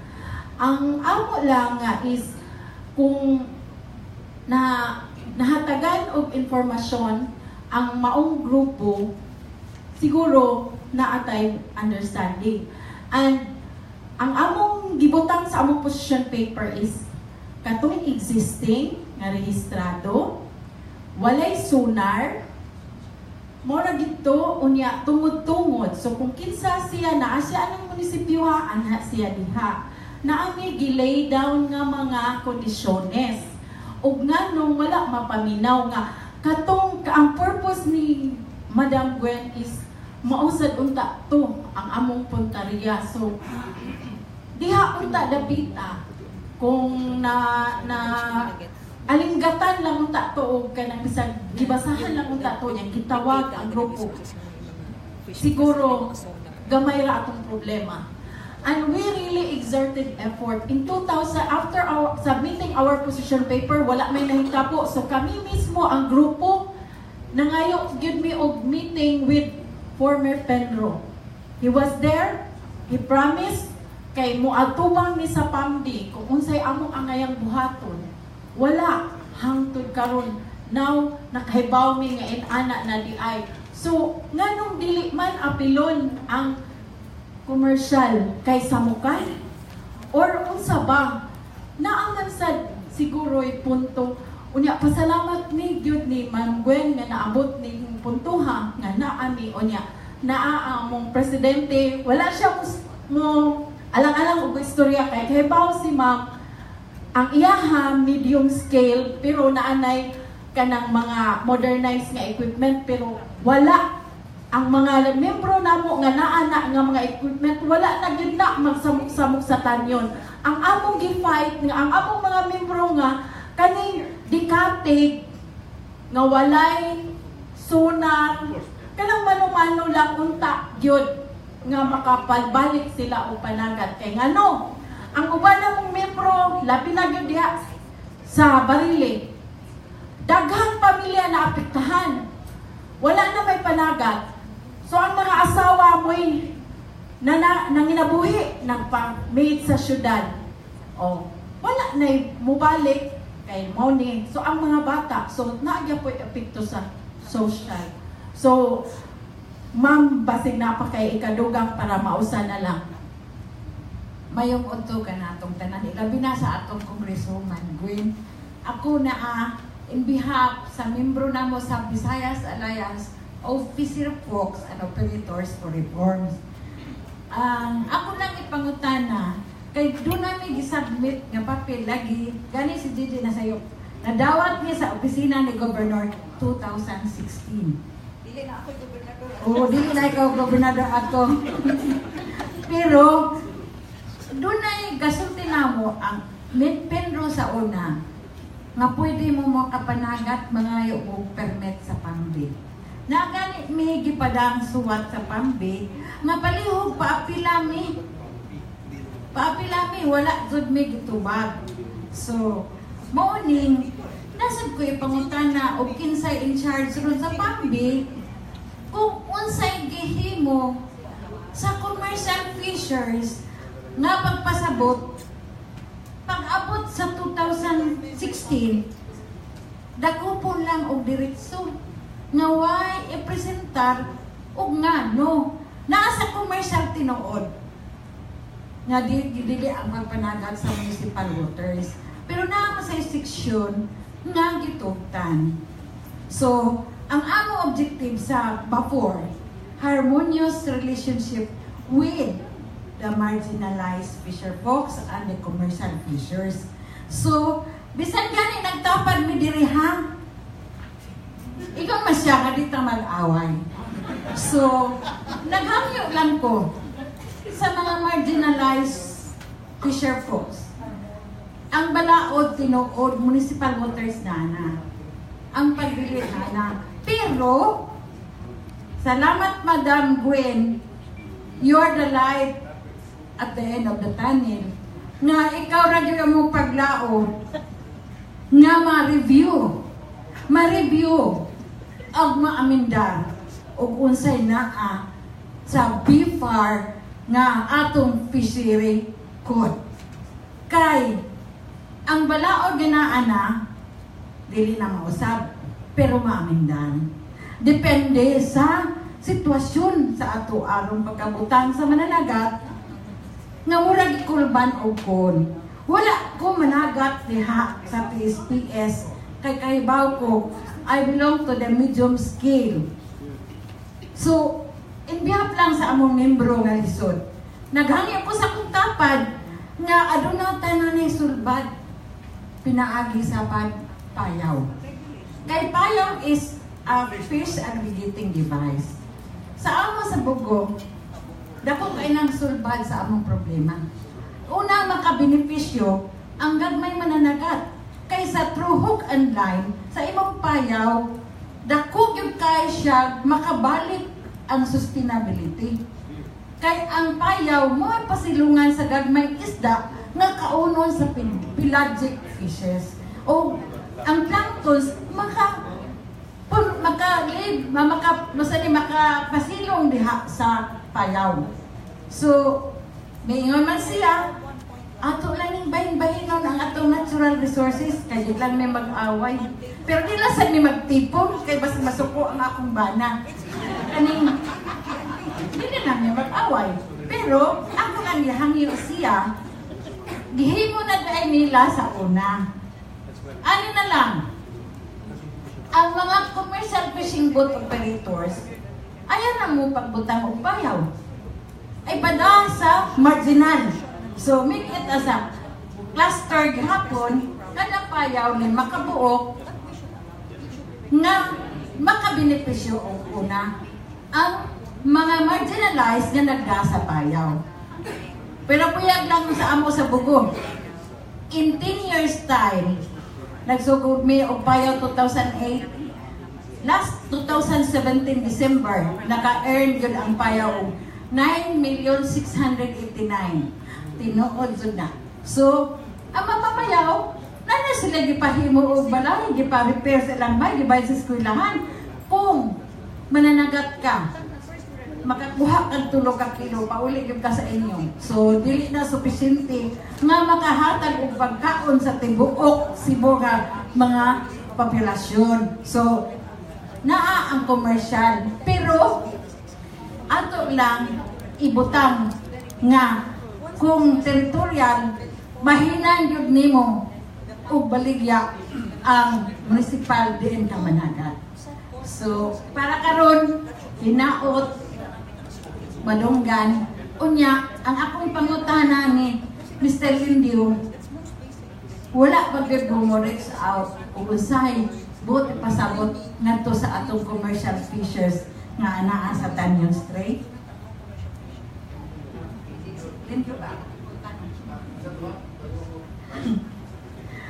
Wala ba jud nimo ipatawag og maayo nga tarong nga pagpasabot ang commercial fishers nga anaa sa Tanyon Strait? Gikan sa paghimo sa pambig nganong naa sila mga lisensya nga dili man dai papanagaton. Unya unsay imong gihimo nga unta sila makasabot ug unsay ikatabang kanila nga gagmay nga mana small scale fishing boat operators. Salamat kayo, ma'am. So, if you can remember, mga 2017, no? Natay mga series of dialogue no, ito sa Kapitolyo. Kaduha? Kaduha. Ay, katulad na ito nga mo ni Ma'am Gwen sa Toledo. So, di ba during sa atong dialogue na magkuha mong stand sa inyong grupo, sa inyong proposal, no? Pag-ingon mo nga gisbitan to sa Kapitolyo, pero wag yun ko makakita pa ng proposal. So, maayo ko o kanang inyong proposal, kung manimo, kunya lista sa inyong mga sakop nga naa sa tanyon, no? I need that data, no? Aron atong ma-revisit kay plano ni karon, no? Sa being part sa proseso aning pag-address aning mga issue to take up this matter by SMU level. I know for the fact nga dili tanan nga mga mayor nga uyon. Nasa mga mayor nga uyon. So ato ni i-discuss ug mayo dili mo ta ako sa akong dili magugumay mo di mo pulisya. Igo ra ko mo pay bintar unsay pay bintar ako. So nindot kayo na nang ma'am, no? Atong makita ko note ng utana bitaw ko nga pila ka buok ang piktado. Kada itong ingon ko nang may tungtong sa dako nga panagatan. Unahan natin tayo dita na pila na sila. Aron atong i-revisit ang GMP. Anong plano dili mo na perfect, no? Ato nang tan-awon unsay mga depekto din natin. We will discuss unsa na to na siya pag-enhance further aron atong ma-address dito ng mga issue. No? Thank you. Okay. So, sir, ato sa paminawon si Sir Don sa paan. Salamat kay Madam Moderator. Ganina, pagkay ko katindugon, respeto lang dito sa proseso. No? Ma'am Gwen, actually, ang REAR nagsugod 2010, pero sa Negros side. The last 3 years lang ka medyo, and I think, you know, I am a CSO representative here, no? And just to really I would speak siguro on behalf of the CSOs na nasa Tanyo, no? We're really here to partner with government. We're not here to para makiglaban or makikuan, no? And in fact kami sa REAR, we are in 22 LGUs sa Tibok Canyon. So I could fairly say I also represent those partner LGUs na mo. Okay, aware man sad mi sa ilahang mga issues. Tinuod na ang usa nila with fears and ingon sa atong gamay nga mananagat ini nga kauban, fears gud nila ang kanang commercial fishers, no? But and I think as clarified ni Ma'am Gwen kanina, it's really naman kato mga dagko at bawal gud sila, no, especially, no. But I think as we know manggod, even kanang mga I think one of the issue is we have commercial fishers that are docking along Tanyon, and we know they're also violating. So for me, I know we're heavy sa policy, but a lot of the issues is really around governance, di ba? Governance ang issue more than the policy. There might be some policy changes na kailangan i-improve. Like for example, the range, no, sa namin ni Sir Eric din gamay kanina, ang range of a 3.1 to 20 tonner, ma'am, dako na kayo nag-diferensya. Kung ikaw 4 tonner ka o 15 tonner, dako na kayo nag-diferensya. So maybe there is a policy implication na further i-define na to inside with ni small scale commercial, no? No, and so that maybe that's one, but then again, it's the law that needs to be revised. So ang mga enforcers lang naman nato, kami sa civil society, we're calling on the departments to implement the law, and this is really what we're trying to do, no? So having said that, and I think maybe expand lang na akong gamay, that's why the issue of overfishing, I would even call it overfishing, no? Ang akong gusto ipasabot as a REAR, because we are a conservation organization. Ang amo actually banner is we inspire change so both nature and people thrive. ang tao among ginatanaw, dili lang ang nature, no? Pero kabauta, even sa tibuok Pilipinas, overfished na gyud ta. Sobra ka overfished. Which is why we really put effort diri sa Tanyon to conserve Tanyon kay ang spillover effects of the fish in Tanyon maabot nag Visayan Sea, maabot nag Bohol Sea, maabot nag Sulu Sea, right? So kung di pa nato ni i-protect and i-conserve ang kaninga strait, this becomes also potentially an overfished area kung dili niya nato kuanan. Now, I really understand the plight sa atong mga small-scale fishers, no? Na commercial fishers. But kami sa RARE, ang among work is really with the marginal fisher folks. No? That's why, and for me, part sa issue of governance is really weak enforcement. No? We know that our LGU partners, kulang sila sa capacity. Number two is, na-increasing ecotourism sa Tanyon.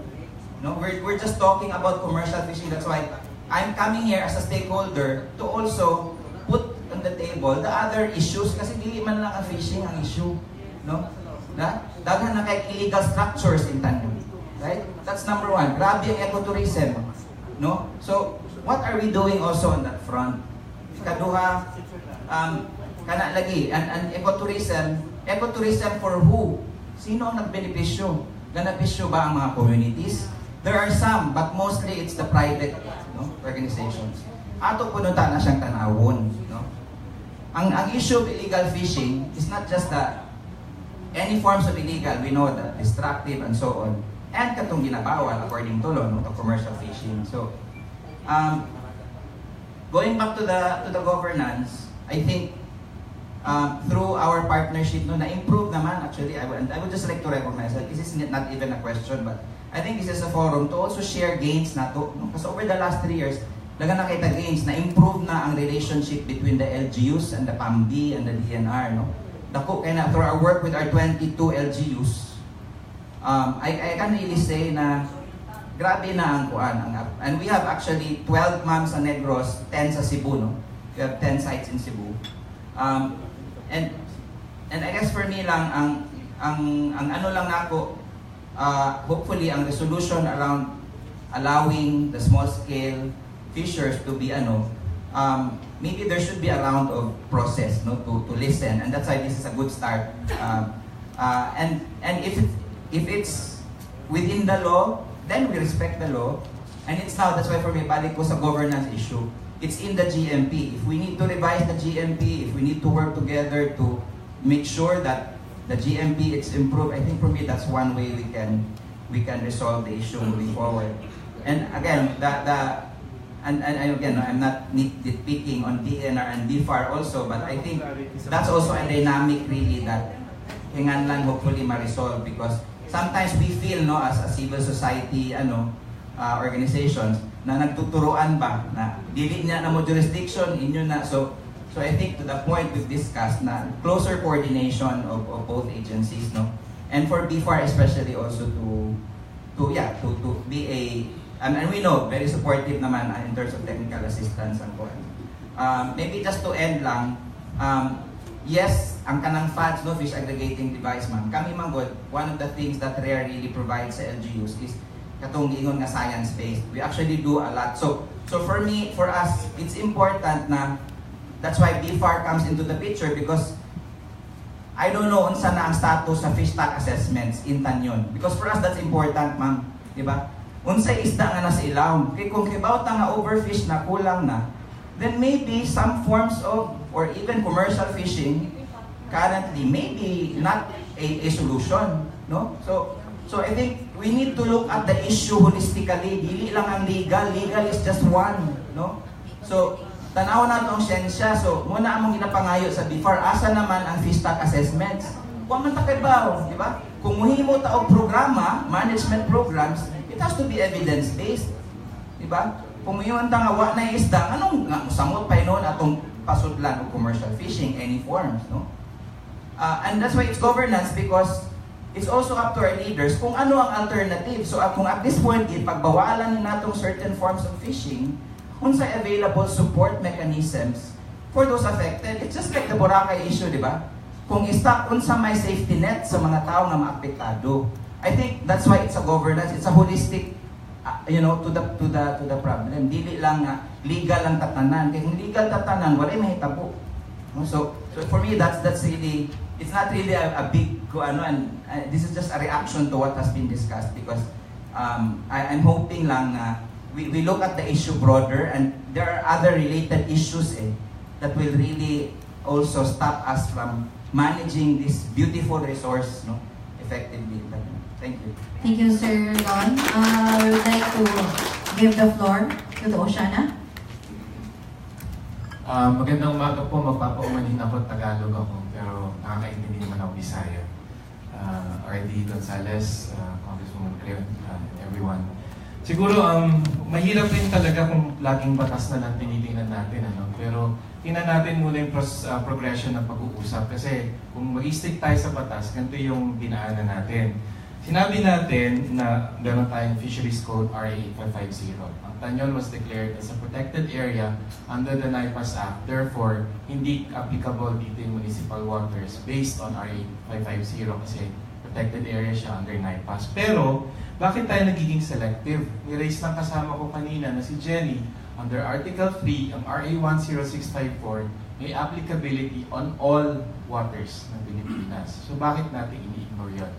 Second point ko, huwag nating guluhin yung usapin kung aling marginal fisher at municipal fisher at yung small-scale commercial fisher. Huwag natin i-drop yun. Kasi if we are sticking to the law, then let's stick to the law. Kasi sinasabi sa batas, small-scale commercial fisher. And let's keep on using that term. Kasi otherwise, gugulo ang usapan. Pag sinasabi mo, nilalamp mo together yung small-scale commercial fisher sa municipal at sa marginal, you're muddling the issue. Kasi kung susundin uli natin RA 10654, hindi pa rin pwede sila sa Tanyon under Article 3 ng RA 10654. Second, third point na pala, yung kung sinasabi ni Madam Gwen na for the greater good, we're talking about 28,000 at least registered municipal fishers versus 54 sa BIFAR. We managed to get yung home-ported vessels na nakaregister sa Tanyon. There are 54. So kung 54 home-ported and registered commercial fishing vessels, whether small scale, medium scale, there are only 54 within Tanyon. Now, don't tell me you're employing and benefiting directly 1,000 people per boat. Hindi. No? Can you tell me that? Directly? Per boat? Per boat? Per boat po? Sige, huwag na natin puntahan yun. Pero I'm just showing the figures also because somebody said walang data. So may data po kami nakuha sa BIFAR that there are 54 registered and home-ported vessels in Tanyon. So kung pag-uusapan ng benepisyo, look at the figures. So yung isa pang point ko is, presyo ng isda. Huwag po natin masyadong ilagay, i-konteksto at ikahon na kaya nagmahal ang presyo ng isda ay dahil hinuhuli yung mga commercial boats. Kahit po sa Maynila, mahal ang isda. Kasi maraming factors yan. Una, sinabi ni Don, wala pong data nagsasabi, even ng before na dumadaming isda. Nagmahal ang presyo ng gasolina because of trade. So therefore, mas maraming konsumo. At since kumukonti ang isda natin sa dagat, mas maraming oras kayong ginugugol at mga fuel, etc. para kayo makahuli ng isda. So wag nating i-relate yung isang bagay na hindi naman related directly. Hindi yan 1:1 eh. Nagmamahal ang presyo ng isda because of so many factors. So hindi pwedeng sabihin, kaya nagmahal ang isda sa Tanyon dahil hinuhuli yung mga nag-illegal. Yun na nga po yung point eh, overfished ang Tanyon. When will we listen sa ating kalikasan na kumukonting isda? And my last point is, parang mali naman po yatang i-malign ang mga NGOs with our intentions and our agenda. Ang Oceana po, ang aming slogan, Save the Oceans, Feed the World. Ang gusto po namin, pangalagaan natin ang karagatan, nang sa gayon, lahat tayo makakain ng isda na affordable sa lahat. At pakinggan natin yung boses ng mga marginal fishers. Ilagay natin, ulitin ko po, marginal and municipal, hiwalay yan sa small-scale commercial fishers. Salamat po. Point taken from Oceana. We will hear the side from LGU. LGU, Pajan.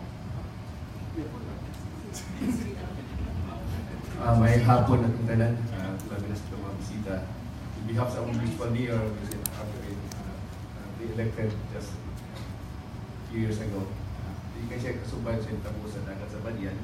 As municipal agriculture sa Badyan, ako lang sulting tinodang kay mga conflicting laws.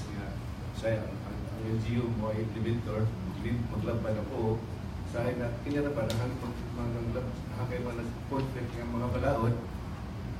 At the end of the day, ang kini mga officer of nas lungsod at tumigdang sa mayor, sa dapat ko sa mayor. So sa Badyan, ginato for the last 6 years, nabiyaan, dagat. Yan. Ang ubang kumayoron, try to rehabilitate, yung kanang mga improvements ng tabo. Yan. In fact, itaghan po ng isda sa Badyan. Yan. Segwas pa talaga aligre nga nila ang isda sa Badyan. In fact, other municipalities at tumungkag isda sa Badyan. Naghatag sanctuary sa Badyan. In fact, ang move karon sa mayor nga we will move forward. Aside from the municipal marine sanctuaries, go beyond these marine sanctuaries at want to be sa policy on marine access areas na. Ang problema ron daghan mga matos Badyan. In fact, last week abot na ni ang San Revenue dito municipal commercial fishing boats dito. Mga problema po ba yun? Kung dapat mayor, mo lang i-warningan ito sila ni abot ng Badyan. So yung anak ako sa Badyan. Okay, sir. We are going towards sustainable fisheries. So, Salamat din na kami mga partners na nasa itong Strait. Hopefully, we will move forward. Okay, thank you, sir. So, we have small time na lang, no? We'll hear from Honorable Gwen, and then after we will be hearing R.D. Gonzalez. Ang ato ni tumong na doon na tayo positibong consensus maabtan. And I thank DARE for being open-minded about it.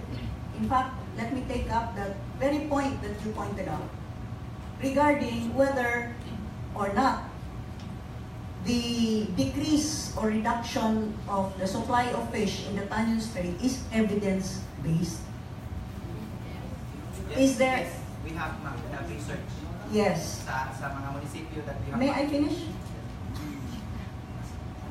I did not intend to conduct a conversation. I am taking up your point. So that if we are to, in fact, believe data, then let us turn to the government agency tasked to produce such data. Of course, it is always a big help if civil society organizations would wish to share their data. But bottom line, since this concerns the welfare of the people, which is a primary responsibility of the national government and even the provincial government, then, of course, we will have to base such data as provided by BFAR. Second, the representative from Oceana, sorry na po, hindi ako masyado marunong mag-Tagalog, kaya mag-English na lang ako para magkaintindihan tayong luha, has kept on hammering on Section 3, and his words, Republic Act 10654. I was trying to look at Article 3, sabi mo nga, as you said. But there's no such Article 3 in 10654. There is Section 3 of 8550, where it states application of its provisions. What provisions? All that are contained under the Fisheries Code, including declaration of policy, definition of terms, monitoring, persons eligible, all of this, no? So, let's read Section 3, not Article 3, as had been repeatedly pointed out by both Attorney Ramos and the gentleman from Oceana. This is Section 3 of 8550, not 10654. Section 3, application of its provisions. Letter A, the provisions of this code shall be enforced in all Philippine waters, including other waters over which the Philippines has sovereignty and jurisdiction, and the country's 200 nautical mile exclusive economic zone and continental shelf. That is the broad definition of Section 3, letter A, all Philippine waters. What does this mean? The provisions of this code. What are the provisions of this code? This includes definition of terms. And under Section 4, which is a provision of Republic Act 8550, under definition of terms, number 58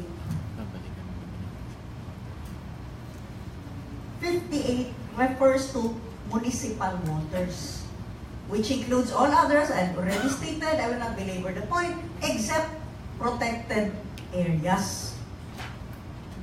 What does this all mean in the context of the law? Yes, of course, the fisheries code applies to all Philippine waters.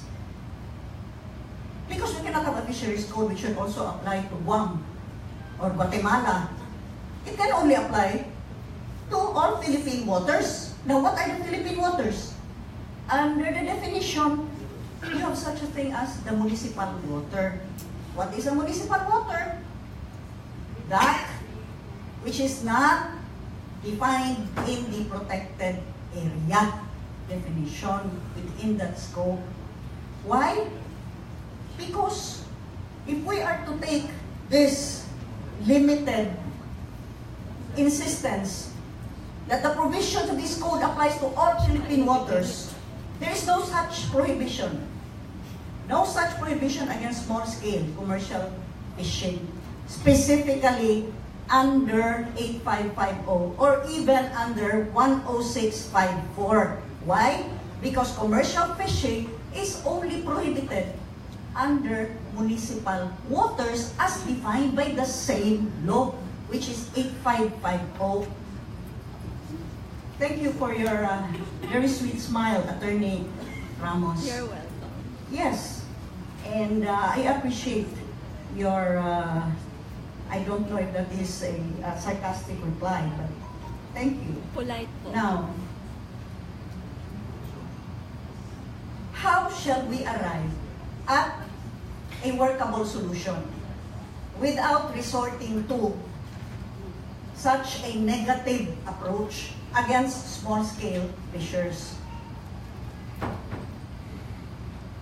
Your General Management Plan, A.M. Lindio here, states, this is your GMP. Under law enforcement,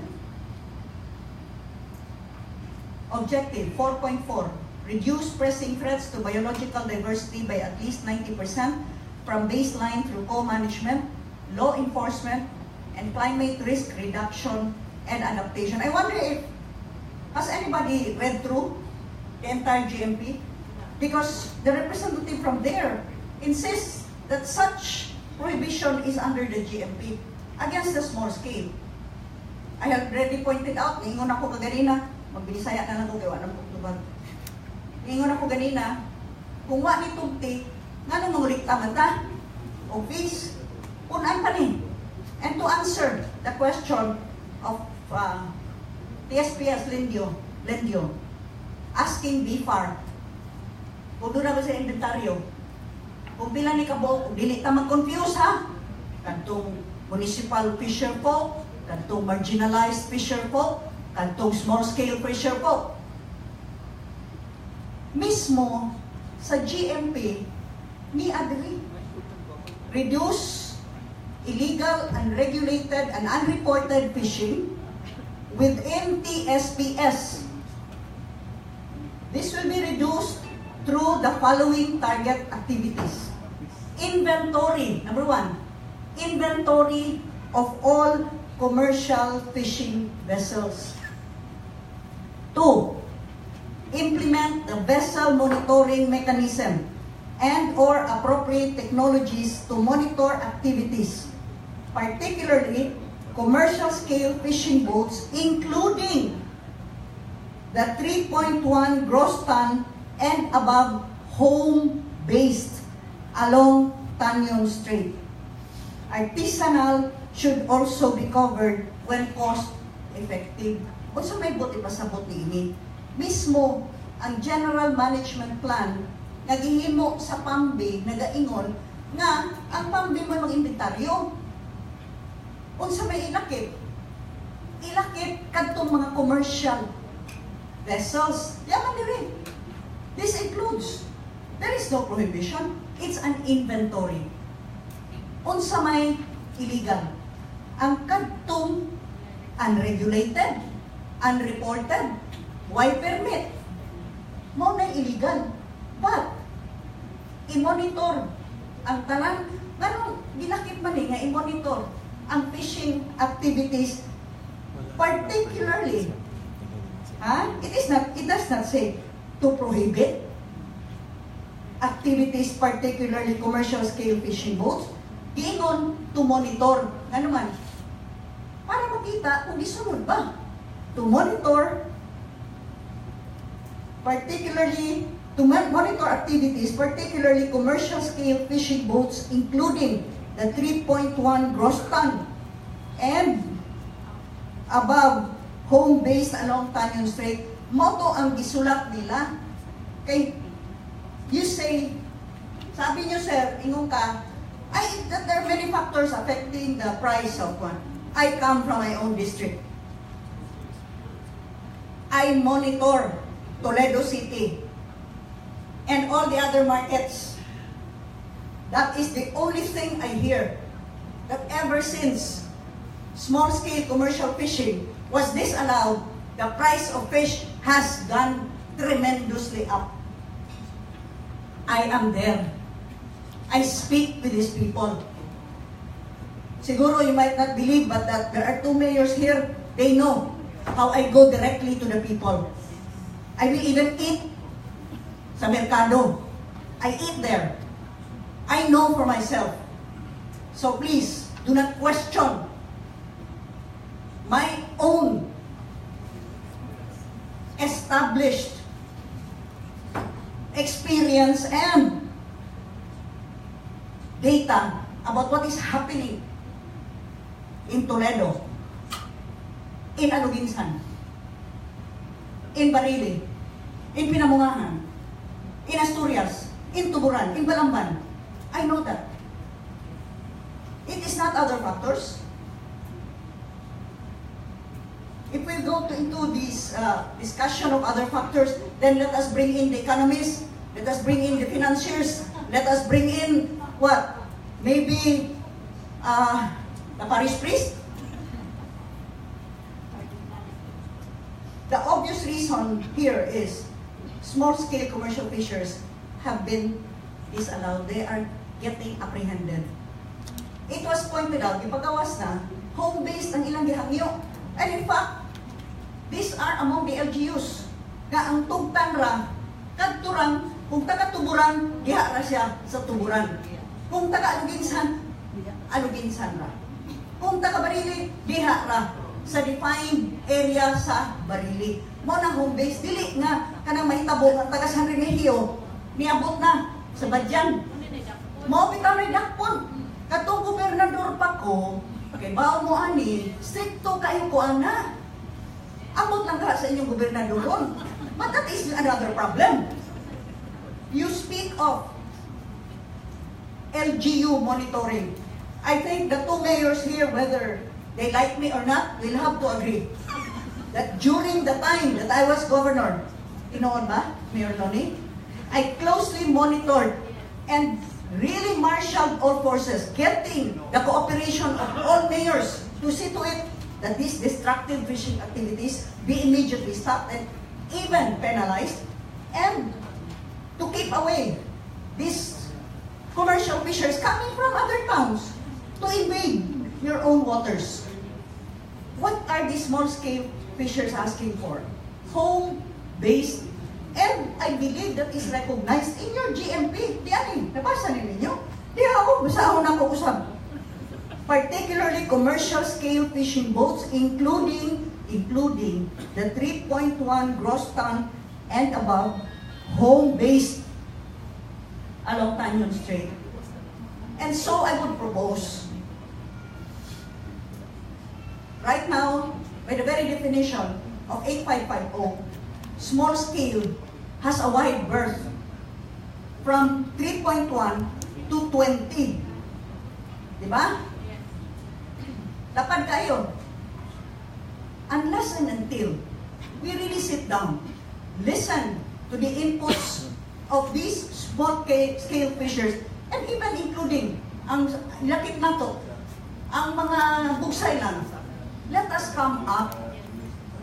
Kay pangdi maning, let us come up with a more realistic plan where we recognize that in fact there are small-scale fishers who are just as poor. Samara ang kakabus nila. Niining nagbugsay-bugsay lang. And these people also have children to feed, to clothe, to educate. O ang mga nagtrabaho, niining ilang mismo nga panagat, apektado sad. So, if we will recognize the fact that there is, there is no law to amend right now. There's nothing inconsistent. Please read all the laws. I read through all of it. There's nothing inconsistent. And there's nothing in the law that prohibits small-scale commercial fishing in protected areas. What is inconsistent is the interpretation of the law. What could be probably done is we sit down. Let us listen to all. Paminaw na to. Ang tanang sektor, ang mga apektado. O kunya, set forth guidelines. Unsa man, i-allow ba na nato sonar-sonar o di na nato tugtan? Ato ba nang itugot ng active nga fishing gear or passive ra atong itugot? Ato nang sabutan. Because only by recognizing that these people are just as affected, can we come up with realistic and ultimately productive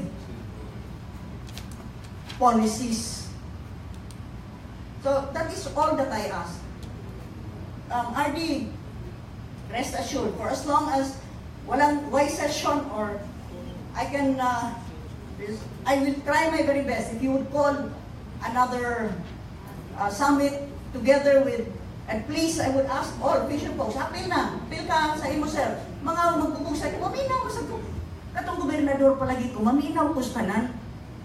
Kay, di man lang kita ang nagpuyo din yung planetaha o din yung probinsyaha. Daghan man ta. Doon na magay ko yung mga polisiya nga nangasuko na ko. Nangasuko na ko ng mga commercial fishers.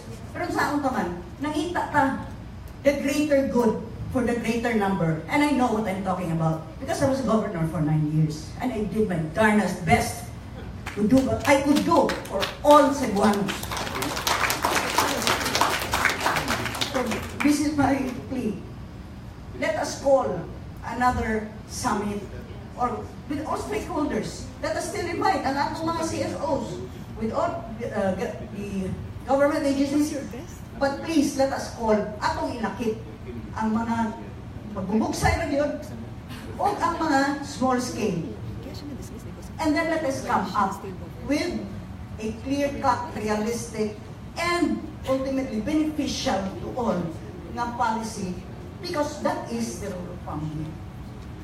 And in fact, kaning general management plan, certainly as it stands, and I hope mubasa mo, ikibasa man rin ako, basahan na gud ninyo. What yun may prohibition? I hope you will read this. Because you refer to this. There's no prohibition. In fact, there is a recognition that 3.1 and above commercial fishers should be monitored. Not prohibited, monitored. So that's all I can say and thank you.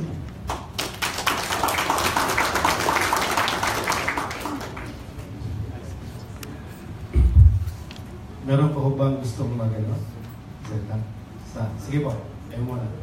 Kasi i-wrap up ko ito. What I'm going to say is a consolidation of all the discussions. Good afternoon to everyone. I'm Rodrigo Gimada from Balapan. Voters ko din pan. Ang tanong ko lang po kung sa ngayon na standing, pwede bang managat ang mga tao doon sa ngayon or hindi?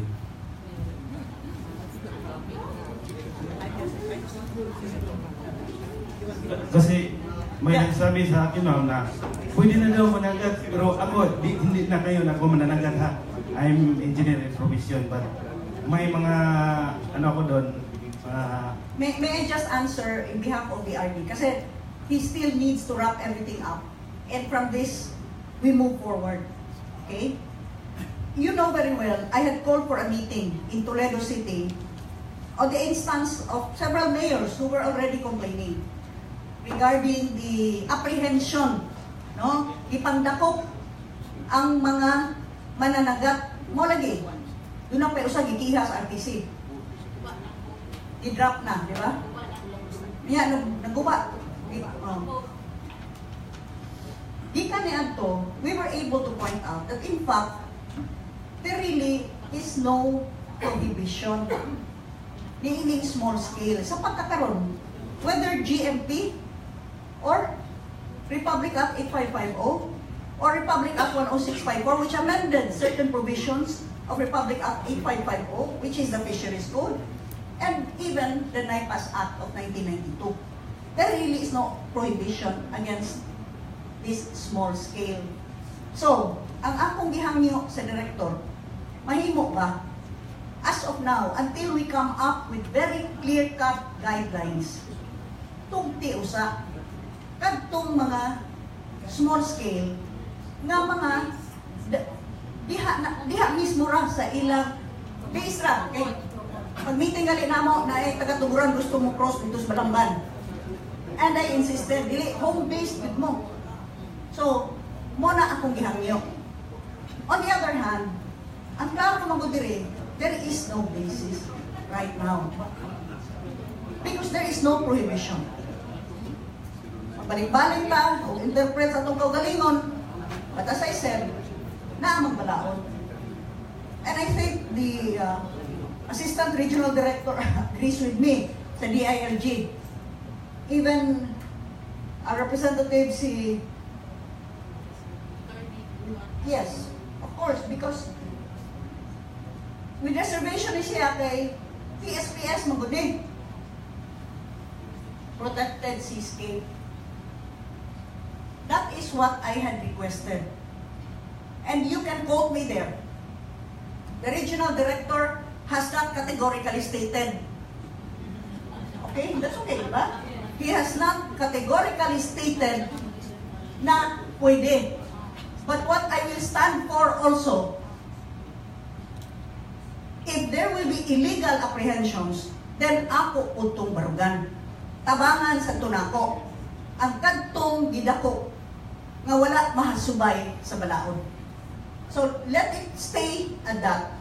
The most and the best solution would be nga gikan niining atong pagpanagpundok, magkatigong tag-usab para maklaro na nato unsay mga regulasyon nga mga mando sa mga small scale o tagaan nato ni ron o pagtagad. Dili nga pasagdan ta na lang walay di barog. Kaya bisag unsaon nimo daghan gyud kaayo ang naapektuhan. Di manggali angay tingaling ako mutingo para sa tibok probinsya. Apan kay amot nga naway nitingog para sa tibok probinsya. Pero mutingog ko para sa akong distrito. Ug nay dakpon diha sa Balamban, nga wa masubay sa balaod, barugan ako kadto nga small scale fisherman.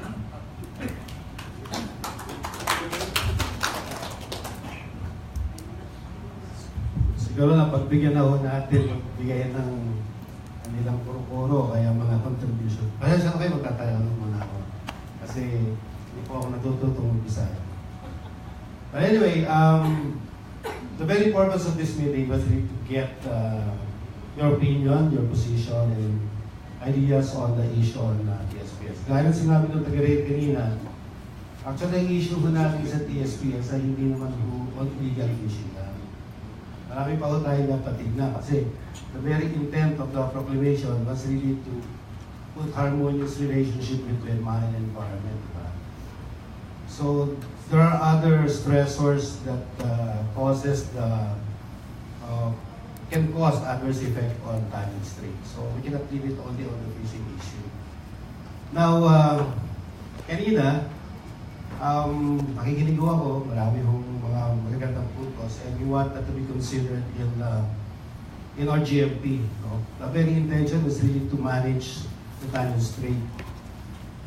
Pero we were actually working on the premise na BIFAR is with us in the regulation aspect in which sila sana mag-control ng fishing. Pero when we were discussing on the definition, it seems that if we're going to interpret it, the definition of municipal waters is that it is now being put under the protected area. So parang nung tinag-raise nga siya ng question, wala na ako nang sasagot eh. Parang ano ba? Asan na ba kami? Hindi na dito. Kasi let's understand that DNR does not have that expertise right now. If we put it back to DNR, parang bibigyan yung agad sa amin yung issue na yan without putting that regulation on the fisheries code. Wow, nalabo-labo tayo sa Tanyan Strait. Baka hindi natin kaya rin yan. So, tinitignan ko namin ito based on what you're presenting is that we really have to look at the different details on how do we define really what will apply for Tanyan Strait. Should be the municipal water, or should be the provisions of the NIPAS, or can we come up with a policy that will complement each other, that will let those two laws complement each other. And if the process will require PAMB to confirm it, and then the office on the department will affirm the policy, then so be it. Gagawin ho natin yun. Pero hindi ho namin gagawin ito na kabilang. Kailangan ho lahat ng stakeholders must participate in the process. I think, nasabi niya kanina ni Ma'am Gwen na kailangan magkaroon pa ng mga subsequent na mga siguro interactions or sessions like this. Sa tingin ko, kailangan natin gawin yun. Hindi ho natin ito titigilan hanggat hindi ho tayo makarating doon sa ma-achieve ho natin yung objective of defining ano ho tama para sa Tanyan Strait. Naintindihan ho namin yung predicament ng mga small fishermen, yung mga commercial fishermen. Naintindihan ho namin yung position nyo. Actually,